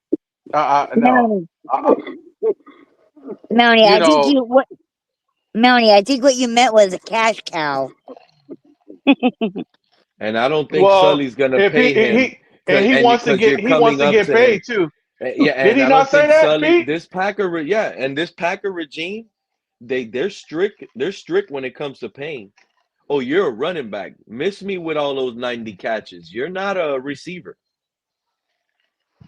Yeah, they got to look at their offense. I don't think that. Oh, you caught 90 catches is gonna bump up the value to Sully and Halfley right now. I don't think they care about the catches. Yeah, well, they're gonna look at first of all, they're gonna look at what he's asking for, and if I'm not mistaken, it was mentioned that Achane wants something up north of 13, 14 million. I mean, granted, he was number 5 in rushing this year, and he was very productive in years prior to that. But are we willing to pay a guy that's 5'9" that runs a 4.3? That's a great person, great runner. But I mean, do you want to pay a quarterback? Do you want to pay a running back that? Yeah, but the thing is, what if he Christian McCaffrey's this regime? I'm not a running back. Remember, Christian McCaffrey was saying, "Pay me as a wide receiver." No, yeah, because he can get more money. That's the same. That's the same shit that what's the name tried to do? What's the name? Alvin Kamara? No. It's basically the same stuff. Mike Gesicki, like he's built like a receiver. He's got a huge catch radius, 6'7", something like that. He's a tight end that can't block, but he wants to get paid as a receiver. No, see, then there's a probably a 15%. That's probably a 15 to 20% pay gap between a tight end and a receiver. Well, he had a legitimate argument. Remember, if you go back to that Gesicki thing, it was more of that he got mad at that franchise tag. So he wanted to be franchise tagged as a wide receiver based on the usage of his game where the Dolphins were using him under that regime. He wasn't lining in line. He wasn't lining up as a tight end. He was lining up out of the slot where wide receivers line up at. So that was his argument.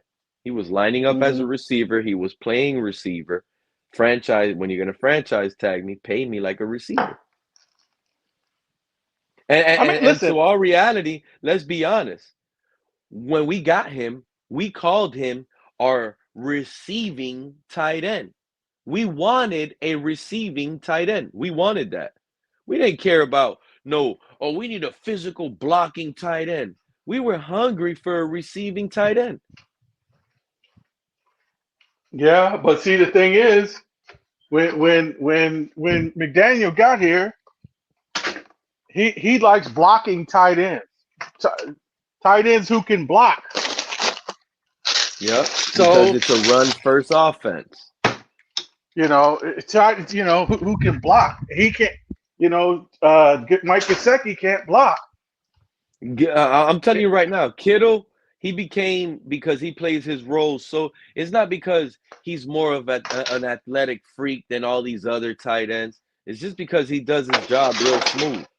When the 49ers do a play action and the tight end got to sell a chip block and you got to block for a little bit, delay it, and then break off the block and get open, like Kittle is a master at that. He will sell that thing. Kittle will sell it like it's run all the way. And then he'll throw you off of him, and then boom, he's wide open 2.5 seconds after the play action is done. See, that's that Shanahan system. Yeah, it is. If you look at the film on that Shanahan system, even the linemen, they look like they're gonna they look like they're gonna block you maybe in a gap scheme, but they turn off your right or left shoulder and block the guy next to you. Like it's crazy. And Kittle has made a crazy amount of plays downfield, over 2 people. He's made crazy catches.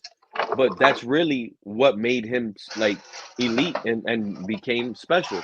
Is him like off those play actions, selling those delay routes, understanding how to drop in the zone and stop right there and get open. It ain't because, oh, Kittle is an elite route runner and he's super fast and no. He's just super smart and he does his role, and his play caller is gonna get him open off of all that selling that he does really good. He blocks good. Yeah. He blocks good. Oh yeah. Yeah. He blocks good. He blocks really good. That's why in a Shanahan system, you got to be able to block. And in all reality, you just got to be a willing blocker. You got to be willing to For real. Really, a willing blocker. There you go. That's all. Willing to do the dirty work. See? But yeah, man, KP actually concerned me. Oh man, I got Liz in the back. I got somebody by the name of Jay. Never met you, my guy. I want to let you up, but you might have to go through a TSA checkpoint, man. What's 2 times 2? Give me what 2 times 2 is. Put a chat. Jay, put something in the chat. I don't know who you are, Jay. At least comment something in the chat. Let us know who you are before we let you up, my guy. Yeah, I'm sorry, listen, Liz. I I'm excited. I'm excited to see what this year can be, especially with the amount of rookies and stuff that we're gonna have. Because that's what it comes down to. It's about coaching now and developing. Hey, but didn't we have didn't either, I think it was either McDaniel or Flo or somebody had Applebaum, their offensive lineman coach? What was that? Didn't Flo or somebody fire Applebaum, our offensive line coach from Boston You've been College? a Dolphin fan since Chad Pennington, Jay? I'm going to give it a shot, man. Don't ruin the stream, my guy. Jay, you're up on the panel with us, man. What it do, fellas? What's going on? Salute to the panel, man. Oh, shout out to you, man. Thank you so much. I've been getting hit with so many porn bots. I'm scared to let newbies up, but I'm glad you're up. It ain't one of that, man. I'm from Miami, bro. From Miami, Oh, shout out to you, my guy. Glad you up. Your mic is kind of low, though. I can't hear you. Y'all can hear me now? Yep. Is it yeah, kind of. Yeah, you're low. We want you loud. What about now? Yeah, it's better. Yeah, much better. Much better. Okay. I wanted to ask you guys for your opinion real quick, right? So we just traded Waddle, which I ain't tripping about. You feel me? Packers, they coming in with their new scheme, whatever. Everybody do their shit different, right? At 11, I'm stuck between either getting Francis or Mansour Delane. I watch a lot of college football. My cousin played for UM, so I'm into college football more than I'm into NFL. But I rock with the Dolphins. You get what I'm saying? But I'm kind of leaning more to Francis only because Austin Jackson could never really stay healthy, and if he get injured, you could kick Francis out to the to the right guard and then put Slayer at right guard too, if that makes sense. But when I watch the lane tape, it's like he's sticky in coverage and you could put him in zone. And I know the Packers run they defense mostly run through their secondary. You get what I'm saying? So it's like a sticky between either you get Francis at 11 or get the lane at 11. What y'all think? Which one do you feel will impact the team more right now, overnight, as a day one starter? I'm gonna be real, bro. I'm gonna keep it has a buck. to be the cornerback. Nah, I disagree. Respectfully, only because I believe you build a team from the trenches, bro. Because Malik Willis, if you give him time and protection, I feel like I can't trust Austin Jackson to make it past 4 games. I cannot trust it. You know what I'm saying? He haven't showed that he's healthy. And I watch a lot of college football. And Francis Marigold, you could put him at the left, you could put him on the right, but he's mostly at the right and he's a guard. You get what I'm saying? You give Malik Willis time. You already got Slayer from the Chargers. You put Francis out there if Austin Jackson does get hurt, right? You give him time. I feel like you could get another corner in the second round. You can get Dylan Everett. You got Chris Johnson.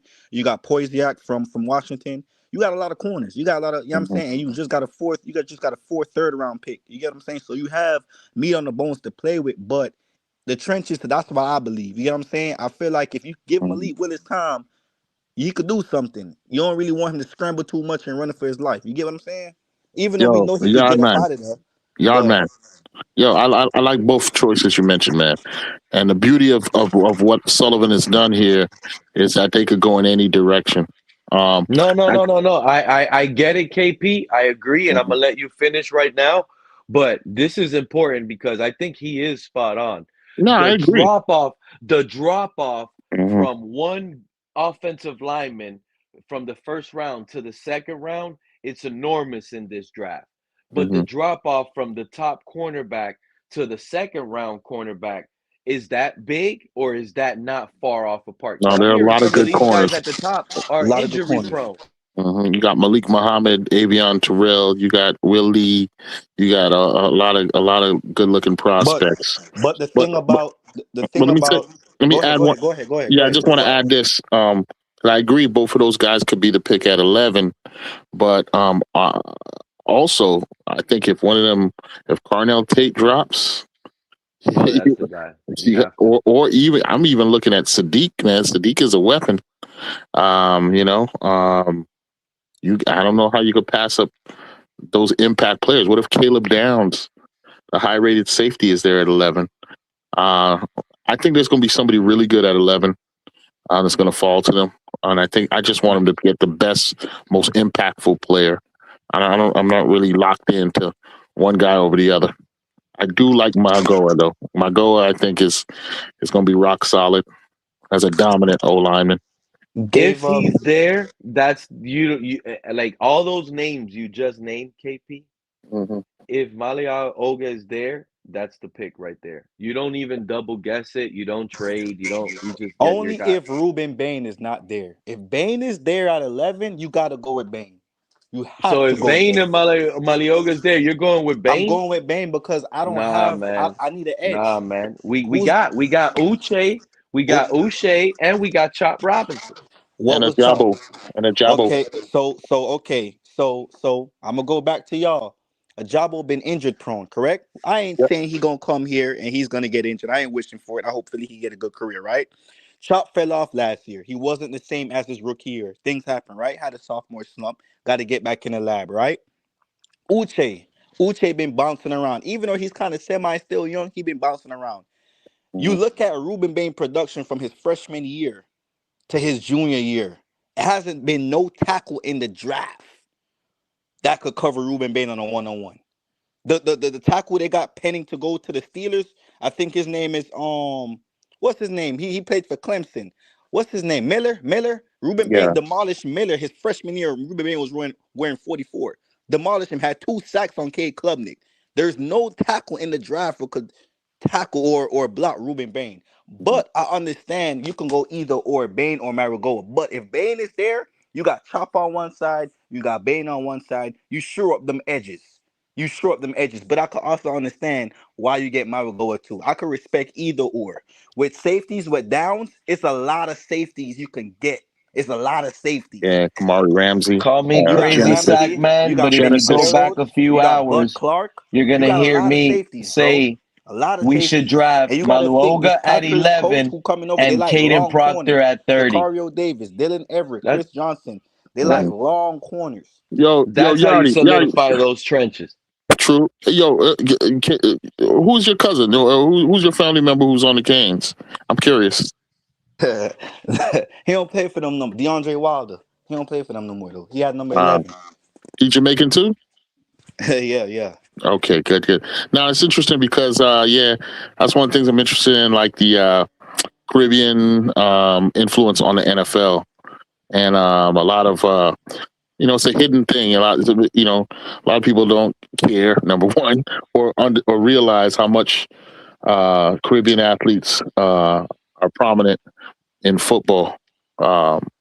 It goes understated, and even at UM, if you look at UM alone and Jamaica, for instance, Orlando Franklin, Rohan Marley, even Sean Taylor were Jamaican players, and there have been plenty more that people don't, register, so props to you, man. Marlon Barnes. I could go on and on and on. So, yeah, man. I'm excited, man, for this draft. I'm really excited, fellas, man. Like I feel like I don't know if we're gonna do too much this year. What I really like, we starting from the bottom. You get what I'm saying? And we bringing in the players that fits their culture. And we're not just gonna be the team or just hand out money. Cause I'm gonna be real with you. I was never sold on Tua since he was at Alabama. I always tell people, Tua, you surround him with good weapons, he gonna do what he do. But I was never high on Tua Tagovailoa. And I'm not going to be biased and say I was high on him because he came in after Jalen Hurts, and I was never high on Tua. Yeah, and there was really, I mean, what did Tua have to make you people really high on him? Like, you need to be able to sell something. He wasn't tall, didn't have a strong arm, wasn't fast. He broke down early in his career when he started getting starts. He started off with injuries. Like, it just happens, man. These Before the players, injuries, ironically, before the injuries, he was supposed to be what Malik Willis looks like he is. That's the thing. Malik Willis looks like what the scouting report for Tua was supposed to be before he got hurt. and the funny thing is, he was mobile in college, right? But he really didn't, like, his mobility didn't sell to me. People were, oh, he lost it. runs. He lost it. It's like He his never really had running, it in the NFL. like, Yeah. no, but hear me out, KP. When you did see some of those long Alabama runs, like, you'll see him run for like a 25-yard touchdown run. He did it multiple times. You saw the way he was running. It's like, you struggling, my guy. You're putting every little inch of muscle to try to get there. Like, you really ain't got it, and you got away with it. But it worked. He scored a touchdown, right? But you can see it, like, man, he struggled to run like that. Like, that's what he is. He ain't that fast. That's what I'm saying, KP. You can see it early even in his college film. He ain't that fast. Yeah, man. Pete, man. But I'm here's the excited. thing, I'm KP. excited, bro. It is an exciting. This is one of the most exciting times of being a Dolphin fan right now. It's all over. It happened right in an instant. When we thought, oh, this is gonna be boring. We got no salary cap, KP. What is this regime gonna do to sell us hope all over again? And didn't I tell everybody? I told everybody that was down and out. I said, you will see. These guys are the professionals. These market campaign and these people in these buildings, they know how to sell a team, and they're going to do something that's going to put it in our minds that makes us feel like it's good. We back. No matter, you hear the fans, right? We don't even need a win. We got fans excited for next year's draft, KP. They're willing to take a year off. That's how exciting some fans are right now. It's crazy to me. It's crazy to me. When you feel like it's about to be the worst time to be a Dolphin fan, it just gets even more exciting. Continues to get more exciting. 2 first-round draft picks. We got 7 picks in the top 100 in this year's draft. We're some are saying we're rebuilding. Some are saying we're upgraded from last year. I mean, it's just a surreal moment right now to be a Dolphin fan, and I just love every moment of it. It's the most. Like, I can't believe what we're going through. I don't know if we're going to win. We don't know if we're going to lose. We don't know what we're going to do in the draft. This is why fans aren't talking about it.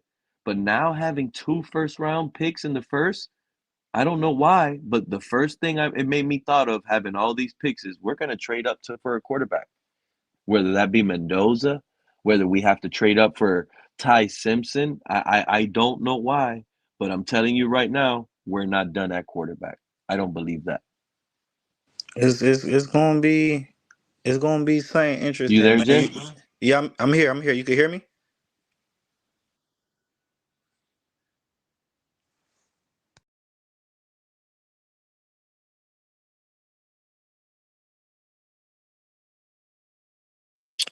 Yeah. I think we're going to get a quarterback later in the middle to late rounds. A guy like Drew Allar, Sawyer Robertson, or We got 4 of them. Taylor Green. I think we're definitely going to bring in one of those guys as a developmental guy. And those are some talented developmental projects. So those guys got skills. So and they got size. Mm-hmm. We got what we want now. And to be truthful, I'm not afraid of any of these other teams. Miss me with what they did last year. Mm-hmm. Any given year, KP, it's any given year. It ain't none of this. I get it. It's hard to sit here and say, with all the youth we're gonna have, I'll give them a little year with all the youth, but Yeah. after that, we're on to building something, just like the Patriots did. 1 year they got their quarterback, they drafted a few young players. Next year after that, they're in the Super Bowl. Low key. A lot of people are down on the defense, but again, we got the defensive tackles. We got them same two linebackers, Brooks and Dodson. So really, if we concentrate on the defensive backfield and the edges, man, if we can get an impact player, KP, this is why I love some of the guys that be popping up over here, like Kenna. Shout out to Kenna. He said one of the realest things out there a fan could say on a panel that hasn't been spoken about. Cornerbacks, he said, cornerbacks, when they don't have to worry about stopping the run, it is easier to do your job covering. It is. Because it doesn't delay you that one little second to have to look in the backfield, peek over there. All of that kind of like makes you stumble a little bit. I got a feeling we're going to be a high-powered run offense with Malik. He's going to have us being one of the elite running teams in the league, the same way the Ravens are, because Lamar Jackson adds to the running ability. We're going to have an elite run game, Achane, and we're going to control the clock. We're going to go on these 9-minute drives, 10 plays, ran 12 yards on one play by Malik, a 12-yard run by Achane, an easy 18-yard scamper to the tight end on an easy pitch and catch by Malik, and a little bit of more running. And next thing you know, it was a touchdown. It's going to give the defense so much rest. A defensive team that's trying to prove it under a defensive-minded coach like Halfley, upgraded. If he gets this defense up to par, KP, and we're really cooking because the defense is well rested and they're playing one dimension, all they got to do is worry about the pass most of the time because we're just going at these teams' throats. I got a feeling we're gonna have a top defense, dude. Call me crazy, bro, but No, you know how like some of these teams just it happens overnight. Yeah, we're poised to do that. We're poised to do that. And we don't even know who the players are. I'm just basing this based on right now what we have and what they're giving us. It's like the setup. They're gonna want to run. They're gonna want to build through the trenches. We have an elite running game already. If you fix the defense with an elite running, forget the quarterback passing the ball. Yeah, You right win now, in this. You win in this league with a good defense and a great elite running game. You could win in this league a lot of football games if teams can't stop your run. Three positions of focus going into the draft: wide receiver, cornerback, and edge. Those three if we can infuse talent into those three positions, we're gonna be a dangerous young team, young hungry team. Now that's a lot to ask. Edge is probably the most important position after quarterback. Every team needs them. Yeah, every team needs them, and they can get hurt. So so it's a big ask. I'm not being unrealistic, but we're not as far as people think. And there's lots of good DBs in this draft, lots of good wide receivers in this draft. So we're deep at those two positions. The challenge is going to be to get two decent edges up in here to put in rotation with Chop and whoever else is there. So that's the challenge right now. So I'm liking what I'm seeing, man. Listen, I wanted Chad Alexander, but I got to give your boy Sullivan his props. He's setting this thing up nicely. I kind of do like what's going on, but at the same time, I can't trust these guys. And you know what it is? Like you hear it. Like I'm telling everybody. Like it's basically like if Malik Willis would have been, let's say he would have came from the Seahawks, bro. I would have probably liked it more. I would have probably trusted it more, KP. It's the fact that they came from Green Bay. We got the GM from Green Bay. We got the head coach from Green Bay. Shoot, I forgot. We got like 2 other positional coaches from Green Bay. Yeah, we got John Robinson, who was like the GM at Tennessee, who was at Green Bay. You know what I'm saying? And some other role. And now we're being sold Green Bay's backup quarterback, KP. Yeah. You know what I'm saying? Like that is all. It's just like It's just rubbing me. It's not rubbing me right. No, I get you. But hopefully, it's just a base, and from there, they're going to establish their own identity and their own design for the team thereafter.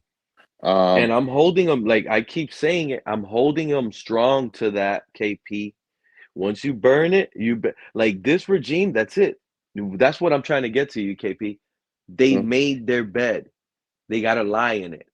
You guys went out and got Malik. You guys did that. That's what y'all did. So now this Malik thing better work out. It has to. Or if it doesn't, then you got to hit with either Drew Allar, who you hit in the third. He has to pop off. Or Quinn Ewers. He has to pop off. Something that's on the roster right now. Because, KP, let me ask you. Are you going to really feel this good and this confident we go out through a crappy year? Malik doesn't look good at all. You're going to trust this regime next year telling you we're going to draft a quarterback in the top 5? Yeah, you think they're going to get you're it right. We're sitting at 4, and we got the 4th overall pick. There's 9 quarterbacks to select. Listen, all 9 are generational. I don't expect us to make the playoffs this year. I don't expect us to win many games, but I do expect these guys to coach these guys to go out and compete and work and try to win every game and bust their ass and make plays. That's what I want to see. I want to see these young guys develop. I want them to be hungry. I want them to be tenacious. I want to be able to see that. I don't want to be able to see no show me the money type attitude or no. Nah, I want to see hard-nosed football with some hungry guys who put wood on you, who lay wood on you. If I get that, I'll be happy, even if we end up with 4 or 5 wins. Now, if we get them same 4 or 5 wins, but but Malik doesn't look good, if the players look like they're not, being coached well and not developing, then I might have a different opinion. So I say that to say, the result, the wins and losses isn't going to be the ultimate way I judge this team. I'm looking at other things other than the win and loss column this year. So, No, you're right. Because in the first year, we might lose a game versus the Patriots where it was, let's say, 28-27, a missed field goal. We're going to be like, man, we could have beat the Patriots. We missed that field goal. Or like this penalty. Or if we would have challenged it in this game, we were close. Like, we just better not get blown out. Yeah. We might lose a lot of games, but in those games we lose, we better not be getting blown out. And again, Pete, the line, like Kenneth Grant, them boys, Jordan Phillips, them boys, they're going to be better this year and stronger, and hopefully they know what's up. When you got that D-line solid, man, everything else revolves around that on defense. And then the good thing, and you know what's good about these, because we already had a young team last year. The good thing about some of those guys, Kenneth Grant, they're feeling the pressure early in their career. Yeah, like all that. I'm a first rounder. All that's out the door. Yep. He's coming to work every day, and it's like the guys that drafted me in the first round, I don't see them no more. I better get my game up, or I'm out the door. That's right. These coaches will get rid of you because you're not their pick. Yep. Nobody. None of these guys. So we'll see. Anyway, Pete, man, I'm gonna get out of here, man. Perfect timing, dude. It was like a 12-hour stream we were about to hit. I didn't want to tell you to cut it off because it's been so long, KP. I do appreciate you every time you do come up. Man, I've been so busy, bro. I've been out of the country, all kind of shit, man. But love to hear it, man. Love to hear it. Yeah. So I'm glad to hear from you, KP. Enjoy your night. I am gonna be live tomorrow. We're gonna have some mock drafts. I'm gonna put the draft up on the screen. We'll play with that. And we'll see. Let's see everybody how we're gonna